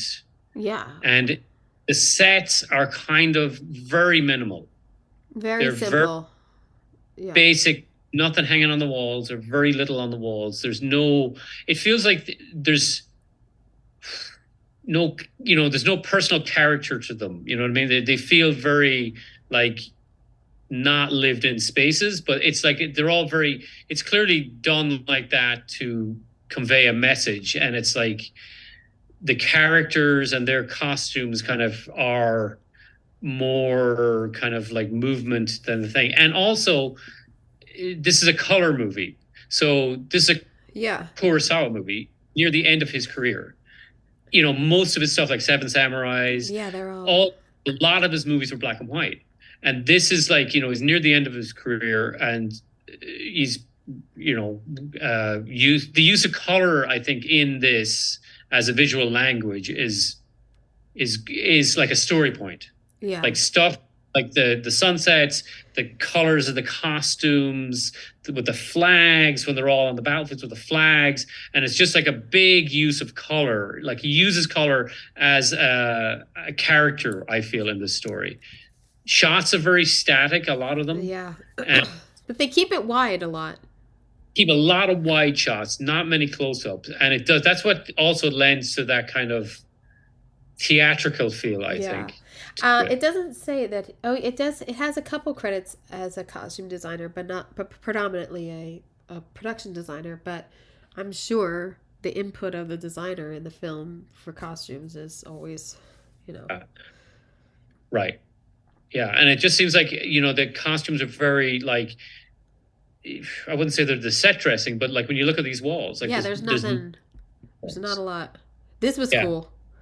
This was cool. I like this little. This was cool.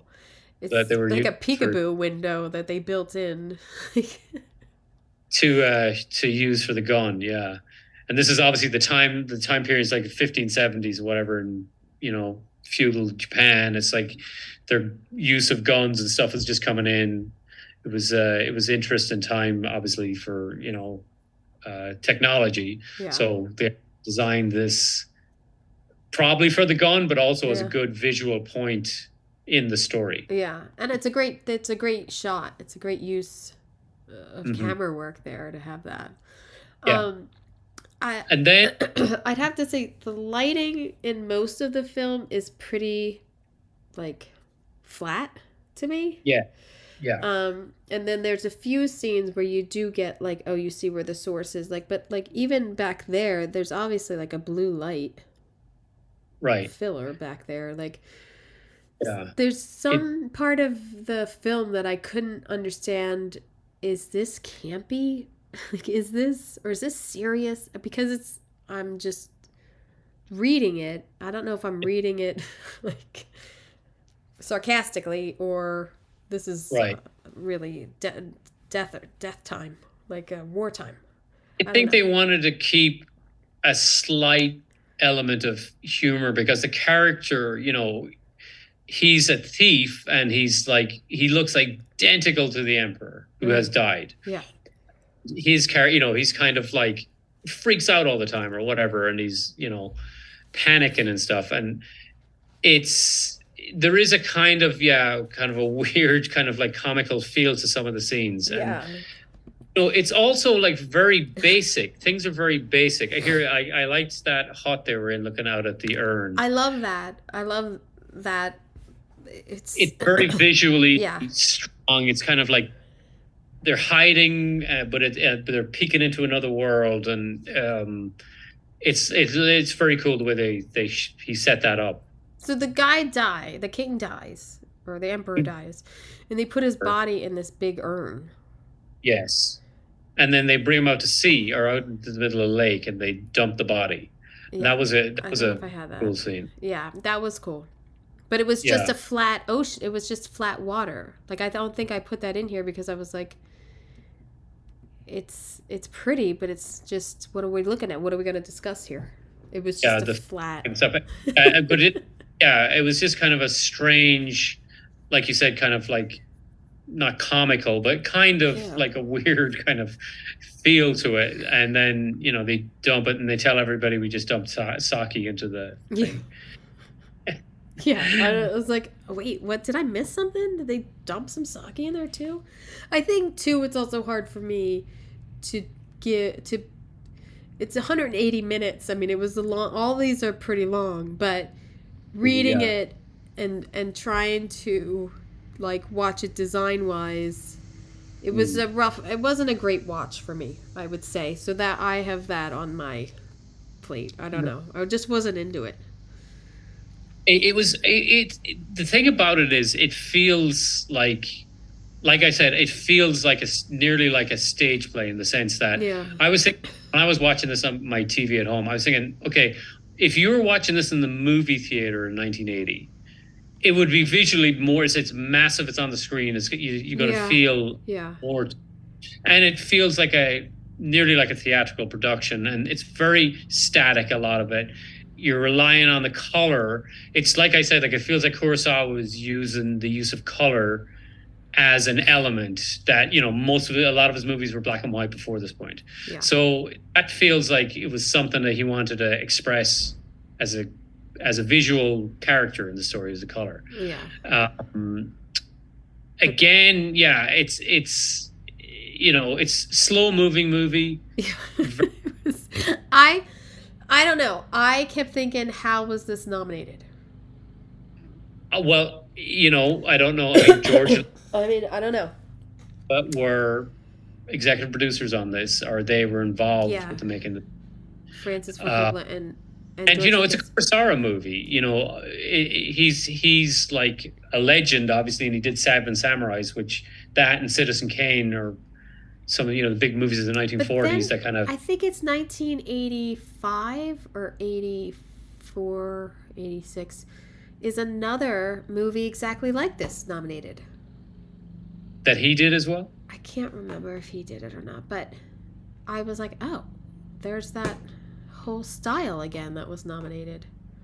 Right. And it's very it would be interesting actually to go back and see if it was nominated in other categories. It was only nominated for Best Foreign Film. I believe that was the only other nomination for this. Okay. And design. Design, yeah. But as a foreign film that gets, in for design, that's pretty good. Yeah, absolutely. Yeah. It feels it's very one note, this movie. But and as you're saying, the costumes are really the set. I have to absolutely agree with you. Yeah, and the use of, like, when I watch this, like, it's like the camera doesn't move an awful lot. It's all like it's like you're looking at a painting that's moving in front of you. Yeah. Instead, there's more on the walls in these shots here, but costumes obviously, and the movement of the costumes is making up for the lack of furniture, dolly shots, whatever.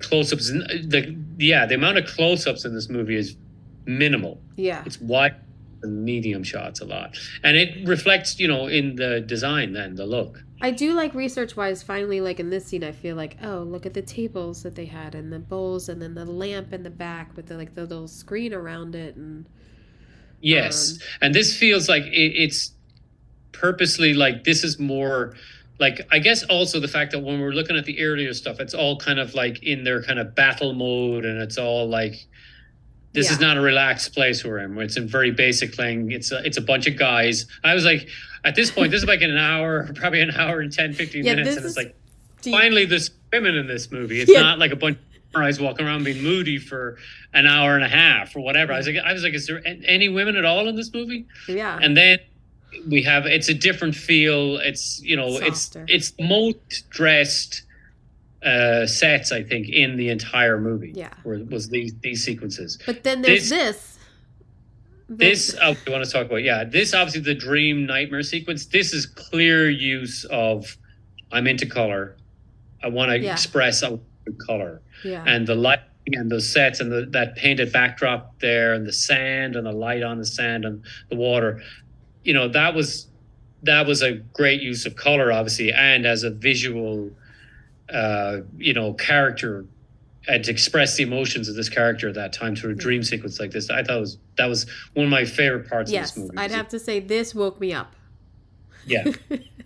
it totally, like, there was, it's so kind of like, oh, it's more of the same, and story. The thing, there's a lot of sets here, actually, like, because it keeps going. It keeps going and going, and like all the characters, obviously all these flags and stuff, everybody's got a little flag on their back, and that the color and the movement of that through the thing. But definitely, it's a long movie and it's very static, and I was thinking to myself, like, if my nephew was watching this movie, attention span is like his TV is YouTube videos of guys playing video games. I was like, how he would sit through this. So it's just funny how our attention spans as we get older. Like, maybe in 1980, this felt like a normal. It was a slow movie, but like now we're just, come on, the next scene. All the nominated movies, and I've watched quite a few in the last 2 months, they're all about 2 hours. I think the shortest thing I've watched was Marty in 1955 at like 90 minutes. Everything's like 2 hours, and I'm fine with it. You know what I mean? Like, I want to watch a great movie, so I'm fine with it, and you want to, like, just, eat it up. But when it's not your jam, it's a little hard to stay with it. But in appreciation of like, look at this. Is this a build? Did they build all this? This is crazy. This is a great. I felt they probably shot a lot at this location, or this build. Whatever. Yeah. But it does. It looks quite fresh. From a. Yeah. That's true. From an art director, production designer point of view, looking at it, it looks like there ain't a bunch of dust on the roof. It's not some like historical park they went to shoot in. It feels like all this stuff with the these bamboo fences, or I don't know. It's in the stuff here, like keeping the people out and stuff, or the prisoners in. Yeah. Like that all like looks like it's all been put in, and it's like overall the guard towers, everything. It looks good. It looks really good. They probably use this a lot. Yeah. But it's a good build. And then this, I'm assuming, is a build. Yes. And they're just tons of extras. Tons of extras. Oof. And it's like the whole like aesthetic of the movie is tons of guys fighting and tons of extras walking around and like big wide shot. Yeah. It's epic, It was good research. This was good research, I would say. Yeah, it's great. It's great to see this. And it's interesting because I find when you watch some of Kurosawa's earlier movies, they're more character-based, and it's more guys like, drinking too much sake and shouting, and two guys having a fight in the street, in the mud. And this is more grand. It's more, use of color, and the design kind of reflects that. It's all very kind of big. And, it's a different feel completely. Yeah. I mean, I epic, like, movie, I get it. I feel this movie, when I watched it, it felt, well, it was a period movie, but it felt kind of, throwback to earlier, very long shots, very kind of. Yeah. Well, I just thought it was a different style of movie that maybe is popular there. That's all I thought. Yeah, it was, and it won the Palme d'Or, as we see, at the Cannes Film Festival. But it's definitely, visually everything had looked great. I thought. I mean, for what it was. I mean, it was like a very good use of color with all and incorporating costume stuff into the design, the overall design of the movie. Even though the sets are very felt very sparse. Yeah. It definitely had a look. But it was it was sparse because that's what it was. But there was just so much of it. Like we said, it was like almost 2 hours in, and then you get to the females. Like it was just a lot. Yeah, it was. There was a lot of moody guys talking about whatever. Yeah, the plan was. What's the plan? Like, there's too much talking for me. All right. Yeah. Look, Star Wars. I mean, completely different. Production designer Norman Reynolds, Leslie Dilley, Harry Langend, and Alan Tompkins. Set decorator Michael Ford. This is the second installment. This is the real number 2 to me.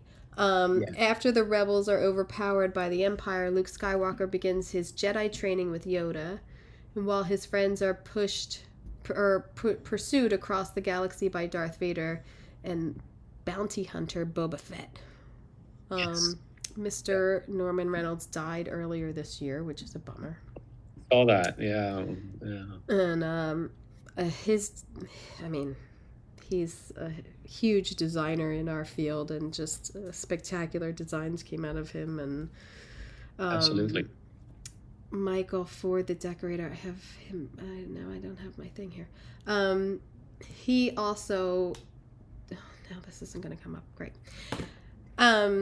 I'm also a fan of his, and then I didn't write down what it was. I just have the link, and then the link didn't work, so that's cool. But a total number of 64 sets were constructed for this movie, which I would think it would be more. And they started filming on the glacier. They started filming in the cold and went from there in Norway. It's just like, okay. And then I had read that Mark Hamill had a real problem with this film because he was basically with Yoda and by himself the whole film. Like, he has minimal scenes with everyone else. So yeah, and it's interesting also in the early scenes where he gets attacked by the Wookiee, or not the Wookiee, the abominable snowman. Yeah.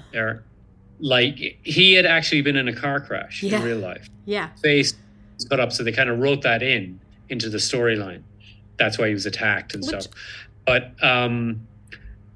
it's what I like about Empire Strikes Back is it's the movie that opens up the Star Wars universe design-wise. Yeah. I mean, first movie it does what we have.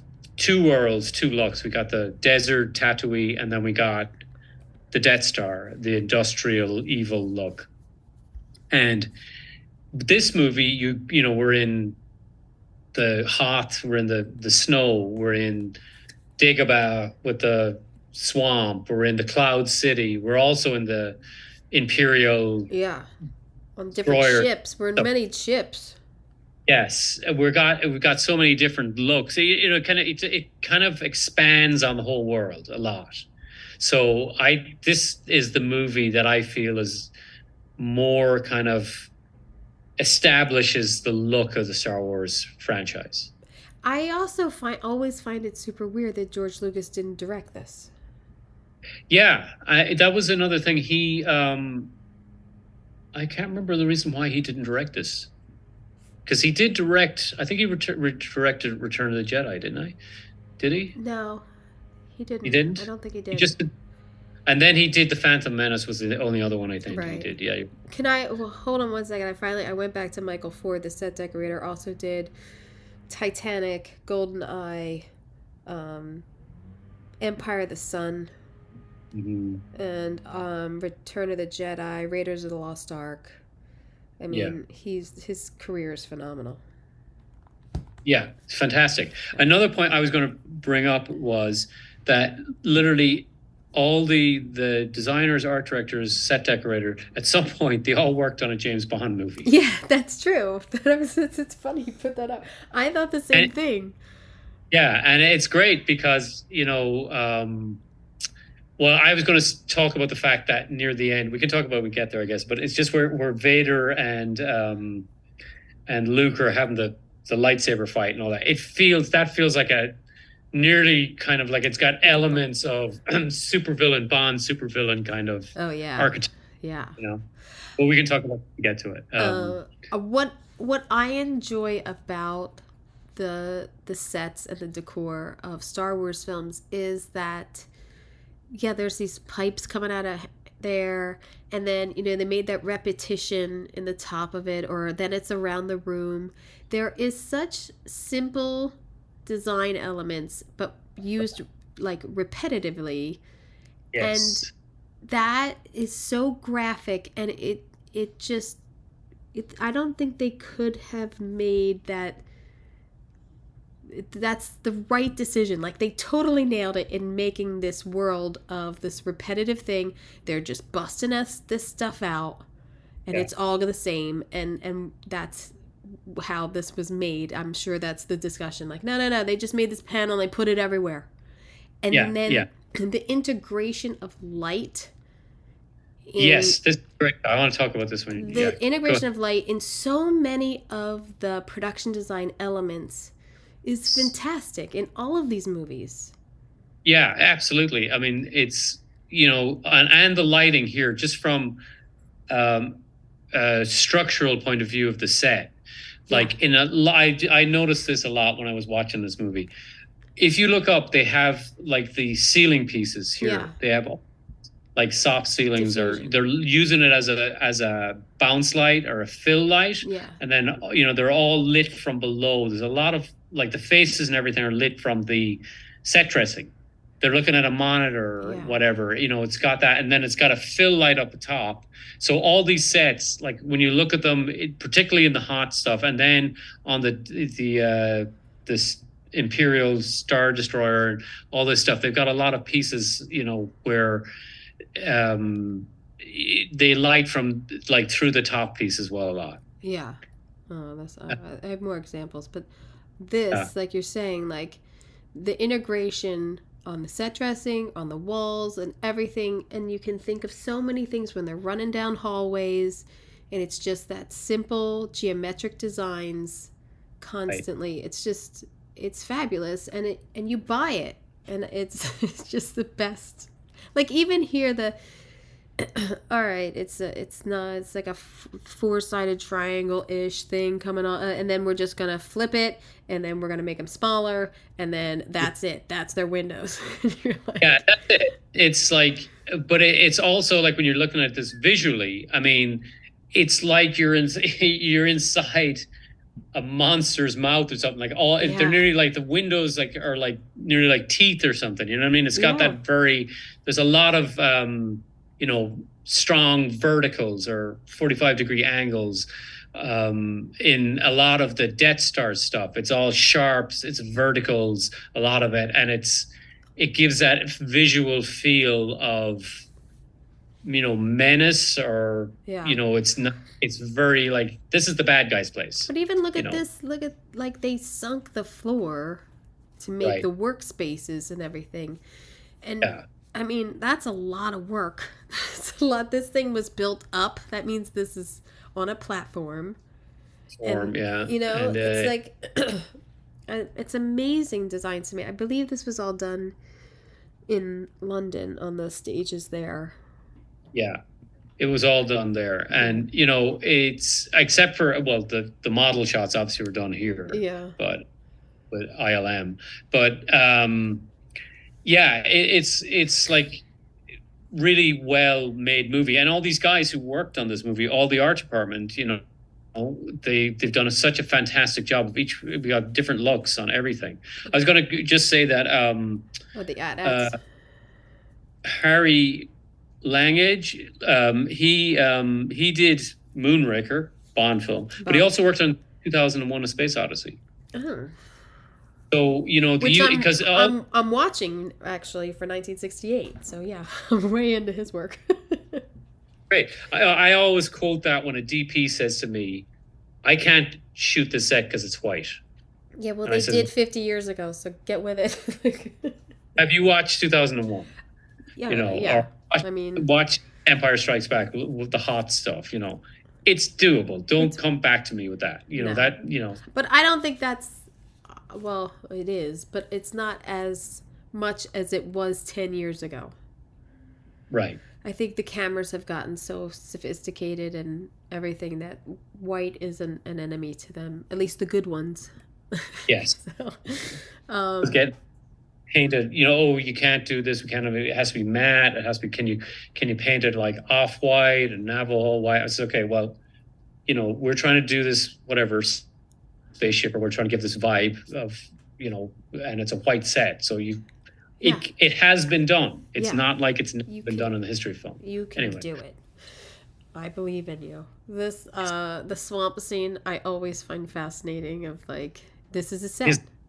Yeah. And this is fantastic as well. You were saying about Mark Hamill, like literally he's the only actor for 4 months with a puppet. Yeah.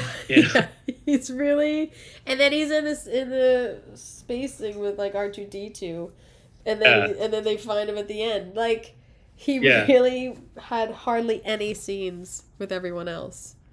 Yeah, I know. He was in the beginning and he's in the end. Yeah. And like he spends a big chunk of the time talking right to Yoda. He's becoming a Jedi. I mean, he had to practice. He had to go off and practice. Yeah. I love all of these, all the swamp, like the greens and the smoke. Smoke, the greenery, it's so, everything hanging down like that. It's all those vertical shapes, and it's on top of them. I find this interesting because particularly the scene where he goes into the kind of like little cave thing made out of the reeds, and he runs into it's the hallucination thing, and he runs into, and then he has the helmet there. Yeah, and it goes, and that's kind of symbolic of. I don't have that. It's got a same kind of vibe as when he actually encounters Vader later in the Cloud City, in the little place where Ernest plays. And it's his face, so he sees all those like verticals in the darkness again. But yeah, this set was amazing. They must have they put a lot of it was a lot put into it. Everybody's in here for 3 months or whatever. I mean, he's got how much of the movie was half hour, maybe? At least. I mean, it's broken up, but he's there almost the whole movie. He's in training. Yes. Great. The spaceships and everything, I have such a greater appreciation now that I have done spaceships. The buttons and the graphics and the toggles and all of it. Like, it's a craft on its own of designing all of it, and then implementing it and not making it look too hokey and like Spaceballs or something. Like, it's really, really well put together. And this is also the great thing about this is like, we see the Millennium Falcon in the first movie, and it's like Luke's first reaction is, what a hunk of junk, or whatever. And then it is a hunk of junk in the second movie because he can't get the hyperdrive. Broken. Yeah, it's broken. It's broken. I'm welding this piece to that piece. I think the coupling, whatever, negative polarity, whatever. Yeah. It's like, it's like the whole thing is falling apart. The whole ship is falling apart, and it's a great character because it's the lights come on or they go off and he hits the wall and the lights all come back on, and it kind of speaks like of the Han Solo character and the Chewbacca character. Like they're keeping this thing barely going. Yeah, it's great. It's got so much detail in there. It's a great piece of design, production design, and dressing, and it's a lot of time and a lot of electrics and motherboards, and it's a lot. And all the pieces, and like they're climbing around pipes, and they're doing this coming out of everywhere like that. It's great. Yeah, they're up there, like even like all those buttons up there. No, you don't know what they are, but you believe it. And there's little things coming out of there, little hoses, and right. And it's great. You can see like at the top, like reflected on her back and stuff. You can see on the top of the wall, like the great. They've used that as like a gobo or something, to through it to give them like the shafts on her and stuff of light, and it feels so hokey and junky. You don't know what, like she doesn't even know what she's repairing, but she just keep hoping. Like then in Darth Vader down there, he's got some red lights every so often. That probably means those are buttons or something. Like it's little panels. It's cleaner. The Death Star, they got it going on. They got a clean look too.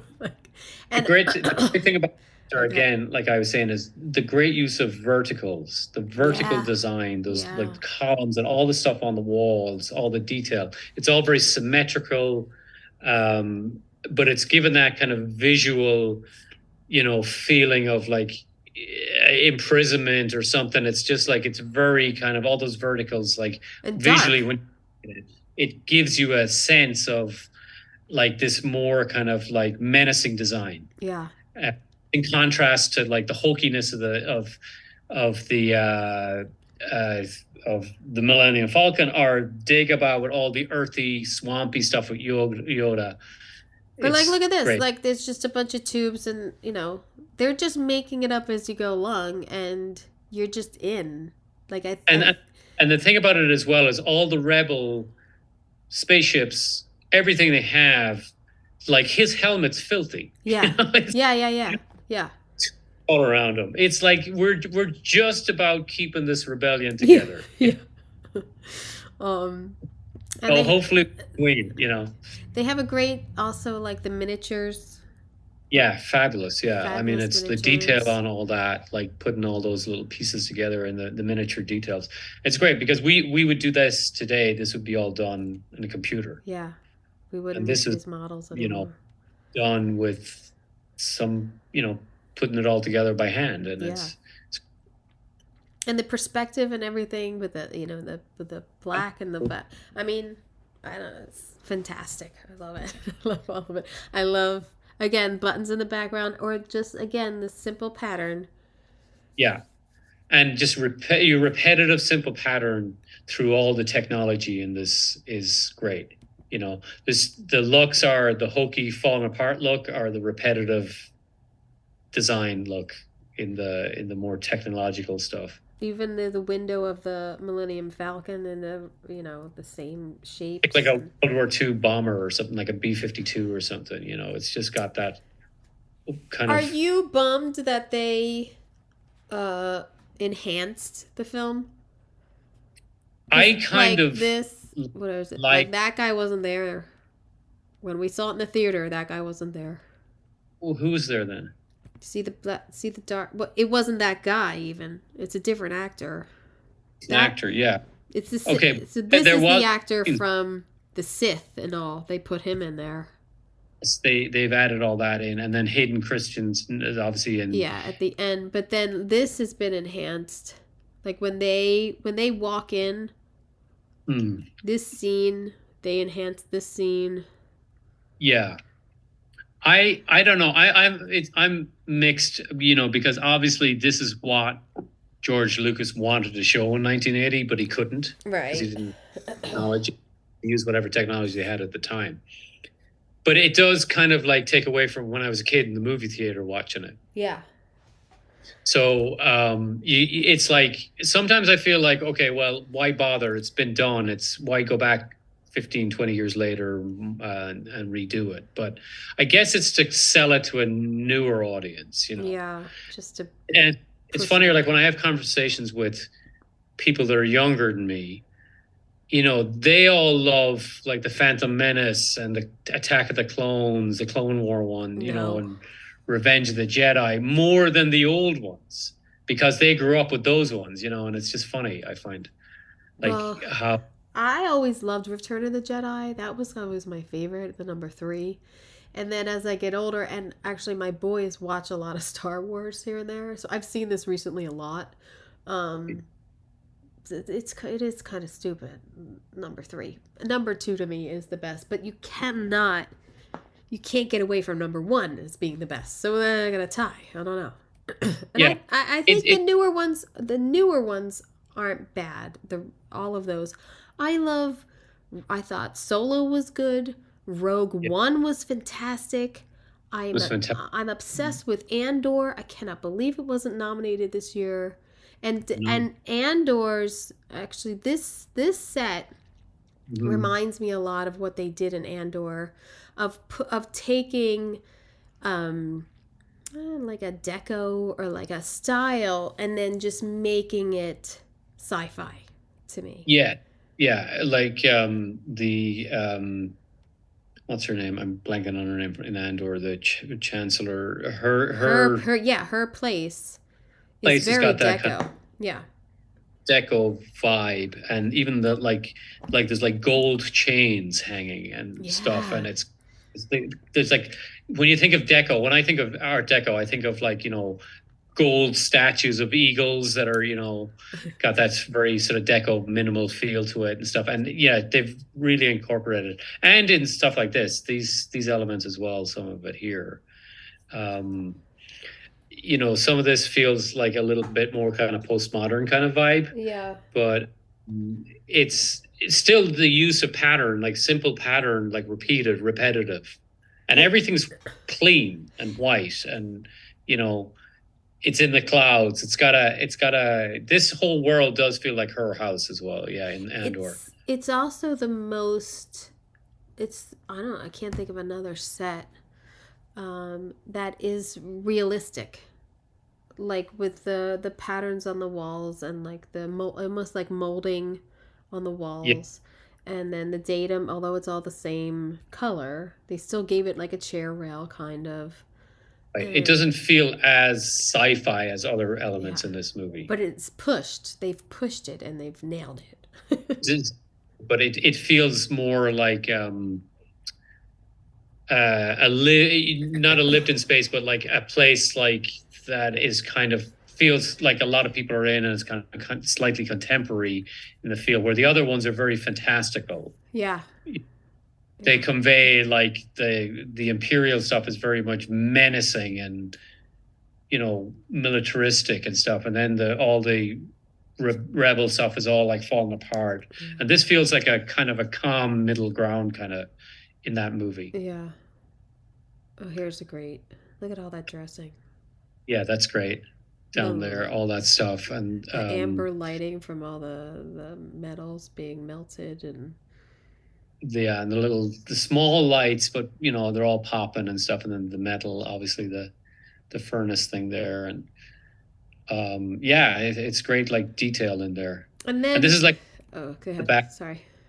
Yeah, I just gonna say this is like the other side of the same place. Yeah. This is it's like where all the other people are keeping all that fabulous white Art Deco stuff going. It's these guys,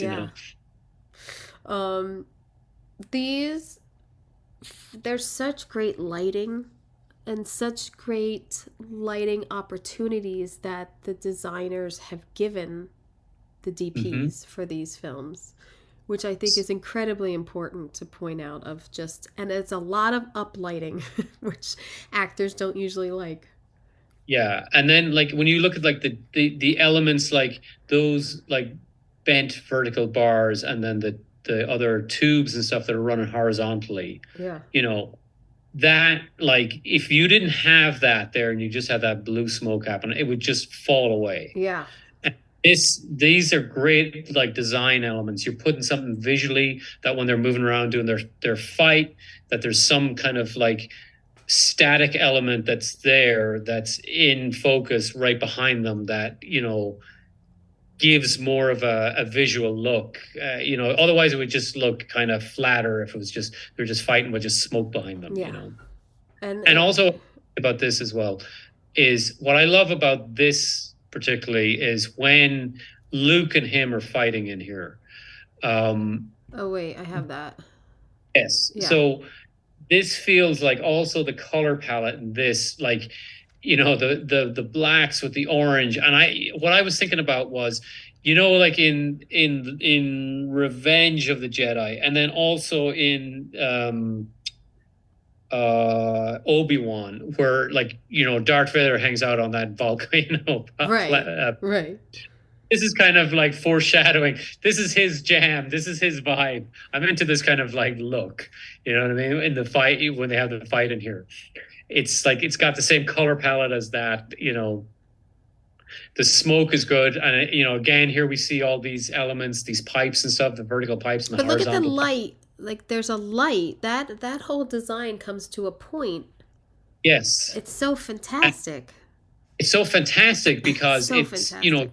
thought out that they want to have this big smoky area, but someone's saying, well, you're gonna have to need to put these elements in to give it some kind of breakup, Yeah. and great production design, Yeah. great thought design there to have that thing, because it's very evident when they're having the fight and stuff is moving. Yeah. And if you didn't have that, if they're against a flat background with just the smoke and the stuff, it would just feel, it wouldn't be as dramatic. Right. And this, and it's believable.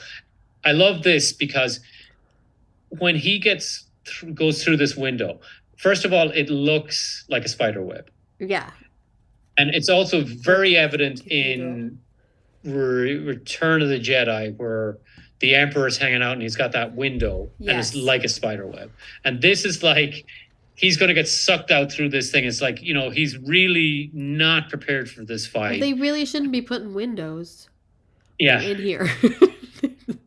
The design of this, that wasn't smart. Because this could, someone could break that and fall through. Exactly. But it's kind of like, metaphorically, he's near, he could be sucked into this world of the dark side, and obviously this is great, simple design repeated over and over, and it's a great backdrop to this dramatic fight they're having. It's always great to have in any kind of big fight sequence, is always have like a kind of simplistic. Oh, and then this kind of mimics when Han Solo fights his son, right? Yes, right? And they're on the bridge. Similar. It's like it's a throwback or a call out to that. Yeah, I didn't think of that. I just thought of that as well when you said that. Yeah, this is great. I love this. This is so great. This is and all the upside down aerials and stuff. It's just it's so like he's so beaten, and this is the end. He's got the one hand. He's hanging onto a pipe. Yeah, on the and bottom. It's sunset. It's curtains for me. What am I going to do? Yeah. And Yoda was right. Yeah. Yoda. Just use the Force. And he is scared, and it's a great visual as well, and more simple design, just repetitive metallic verticals against a fabulous horizontal backdrop. Yeah. And light it and shoot it. Yeah. Actually, it's great. It's simple.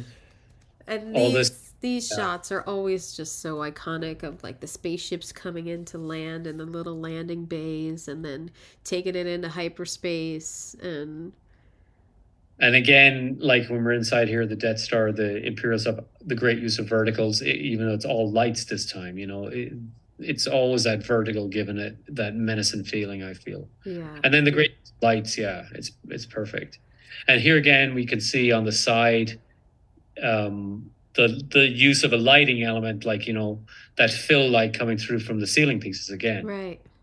Great use of incorporating that into your set design. Yeah. Because you're giving opportunity, but you're also controlling it at the same time. Yeah. Your design is controlling a look, lighting, how it should be lit. Yeah. It's great.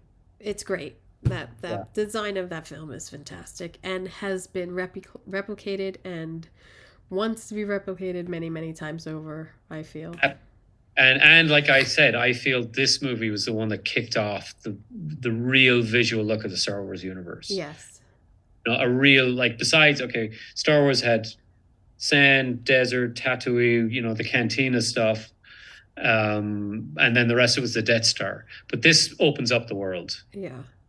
We see in all the TV shows now, and the look. And as we talked about, Andor, the kind of feel to it in the Cloud City, reflected in sort of areas of Andor. And, even in Andor when he's in the prison as well. I know we're not talking about Andor, but I know, it's so great. White, the shapes and everything. He's in the prison. He's in that orange and white jumpsuit. And, huge set. Huge set build of this prison, and it's fantastic. And yeah, and it's such a great show, and I love the way they broke it into three blocks or Yeah. 4 blocks, the episodes, and Yeah. it's just like every one of them is kind of different. Yeah. Fantastic. Yeah. And then we have Tess, Yes. a film by Roman Polanski. Right on. Production designers Pierre Geoffroy and Jack Stevens. And then I could not find a set decorator. But it's a story of a strong-willed young pheasant girl who attracts the affection of, I would say, many men. Yes. And her life of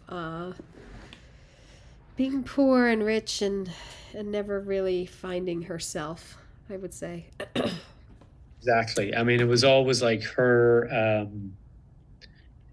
I don't know. It was always the story is like. I mean, obviously, she doesn't find herself, and it's like it's a movie about that, I guess, to a certain point.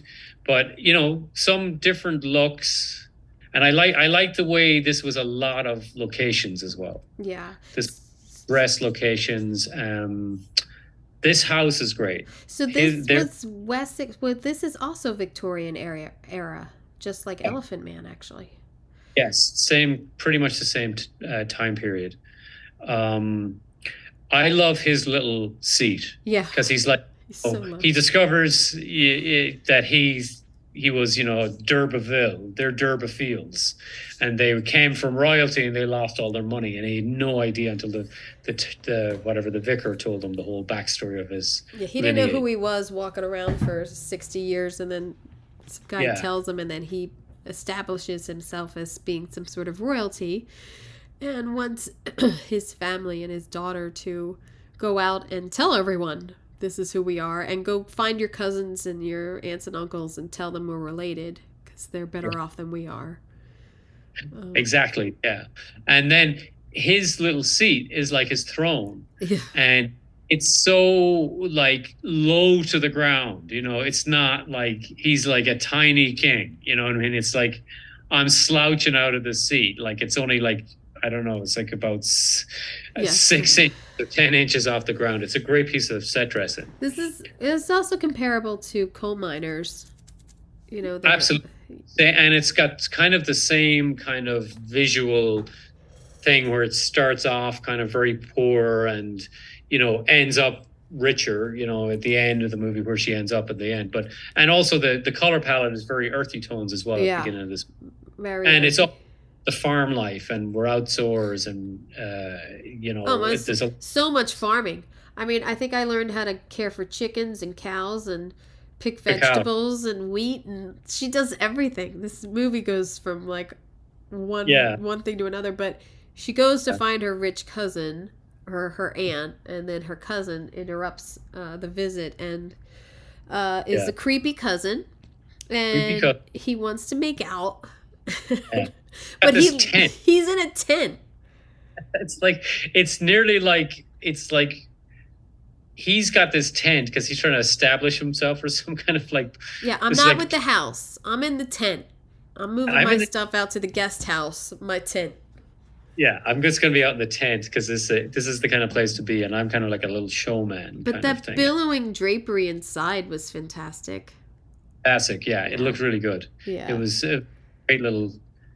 And it was also like an interesting character thing. It was kind of like for him.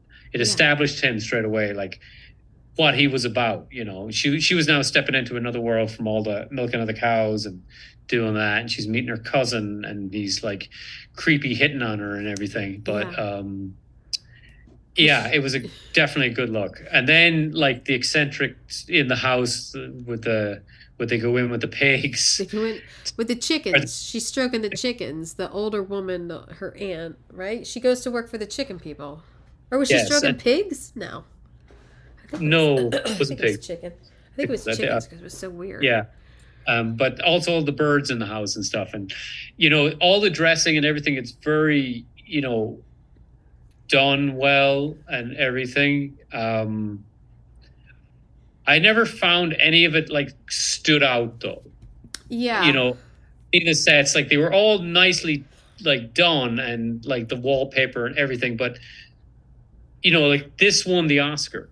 I And know. I don't get it. Like, I don't get this. And I don't know if it was because it was a Polanski movie and it was, popular or what it was, but I was like, you're up against Elephant Man, you're up against Empire Strikes Back, There are some beautiful shots, and the cinematographer Photography is died. great. Again, He died, and they said that he did most of the exterior shots, and most Right. of the interior was done by the second DP. And there are some. I mean, this looks like a painting.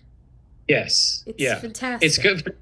Like it feels like, again, this is like the time period where in the 70s, late 70s, where the higher speed film was coming in. You could capture more color or more elements in the detail and stuff. Lower lighting could be used. Yeah.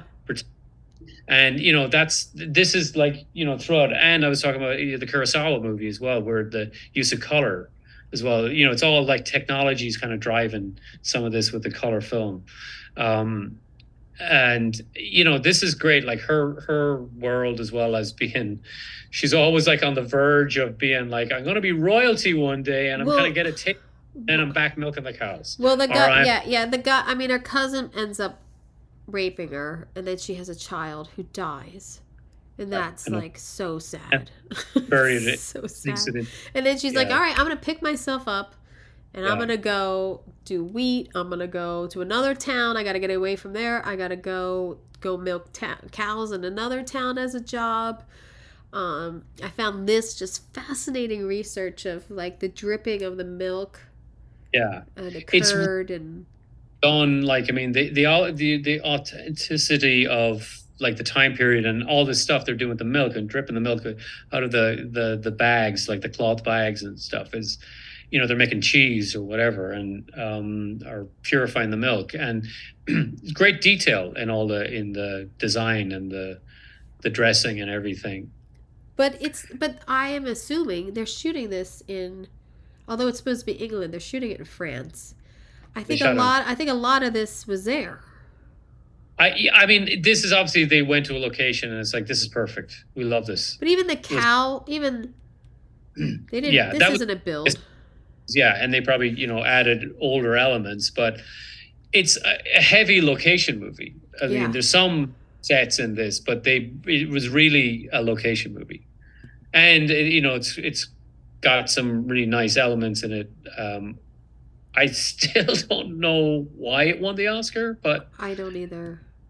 Just but it's like, we know how it's the politics of stuff and the voting and stuff. Sometimes she meets we think she meets a nice guy, and then I did love the detail of this little honeymoon suite that they have.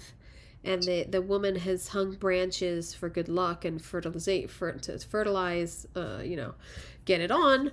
But just the design of the bed and everything, and this house is, I think, a location. It just doesn't feel. I mean, it just feels like a lot of dressed locations or painted stuff. It doesn't. I mean, it looks good. It looks authentic. It looks of the time period. It looks good, but nothing wows you about the sets. No. And then, I mean, I love that green. Yes. This green room, I thought, really stood out to me, and the use of this mirror in this scene, and she eventually tells her new husband, "Hey, by the way, I've already had sex. I actually already had a baby, and I was raped, and the baby died." And the guy can't get over it and leaves her the next day. And this poor thing, he kicks her out of the honeymoon suite. She's got to walk to God knows where back to that cow farm, which now there's no more cows, but she's living with her friend.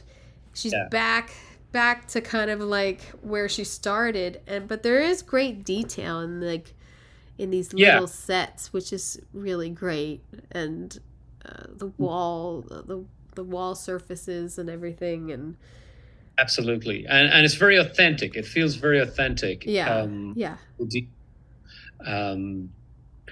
think it's a movie that's very much it feels like a painting, or Yeah. it's like it's aesthetically like the opening shots where they were all like doing the little parade down the thing, and the lighting and everything. And the other thing I was going to say as well, as the movie progresses, um it goes like from like summertime, and it's very kind of like a summery vibe, Oh to yeah.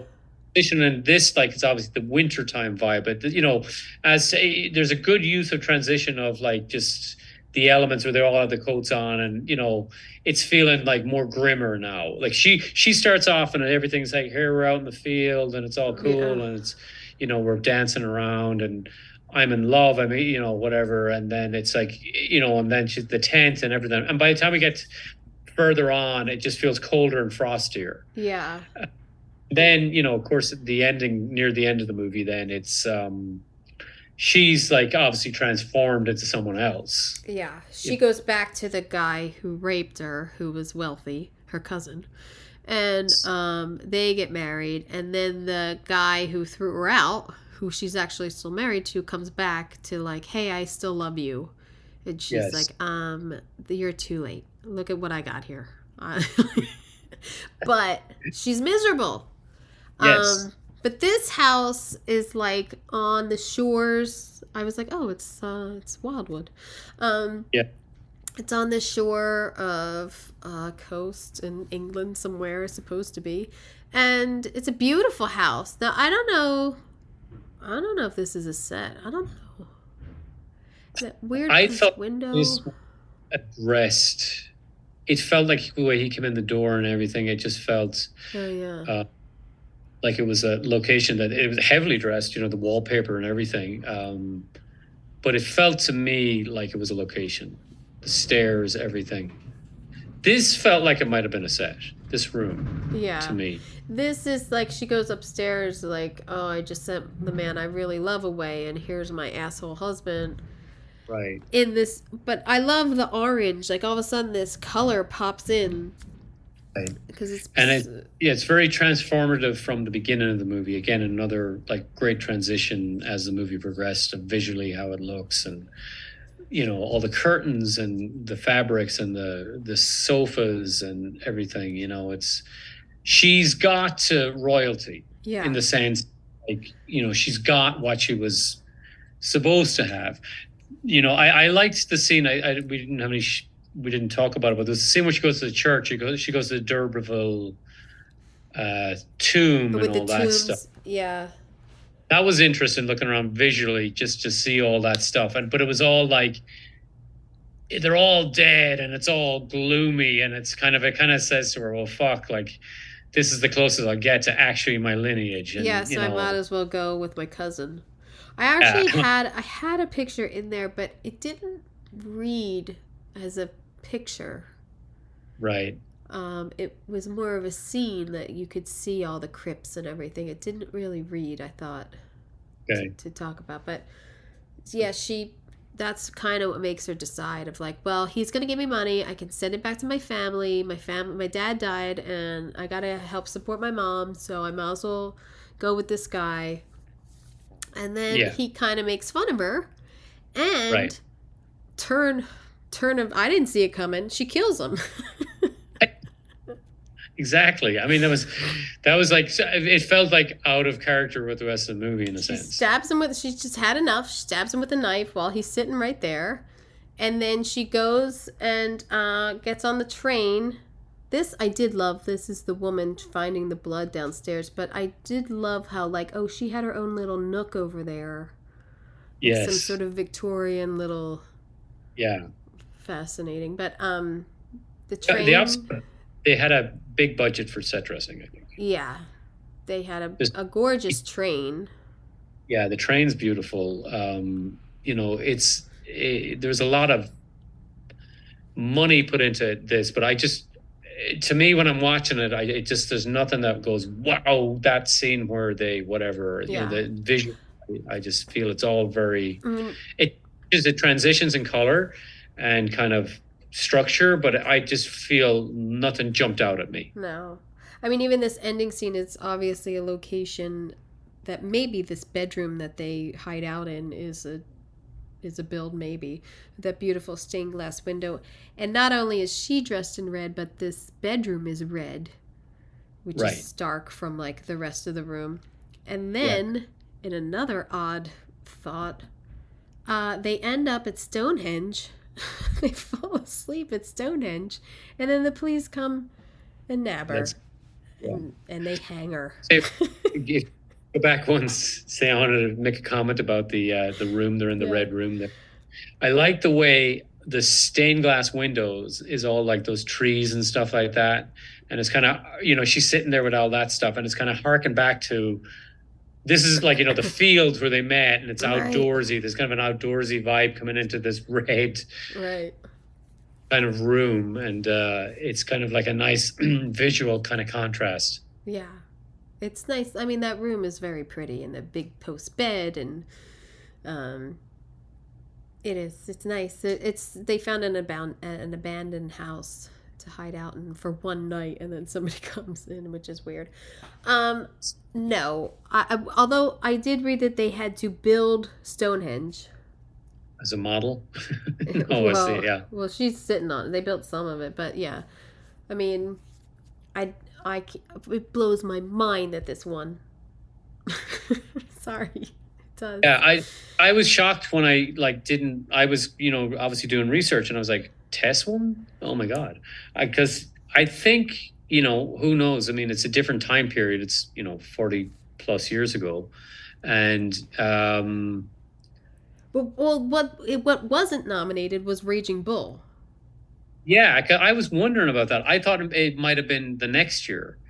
But I thought it might have been in the category for the next Oscars. But you're right, yeah, and that's interesting. That wasn't, because that's a great movie, and it's visually a black and white movie as well. Visually stunning. I mean, cinematography wise, it's stunning also. But I mean, sets are great, and it's like there's a transition in time and everything in that movie as well, from the 40s through the 50s.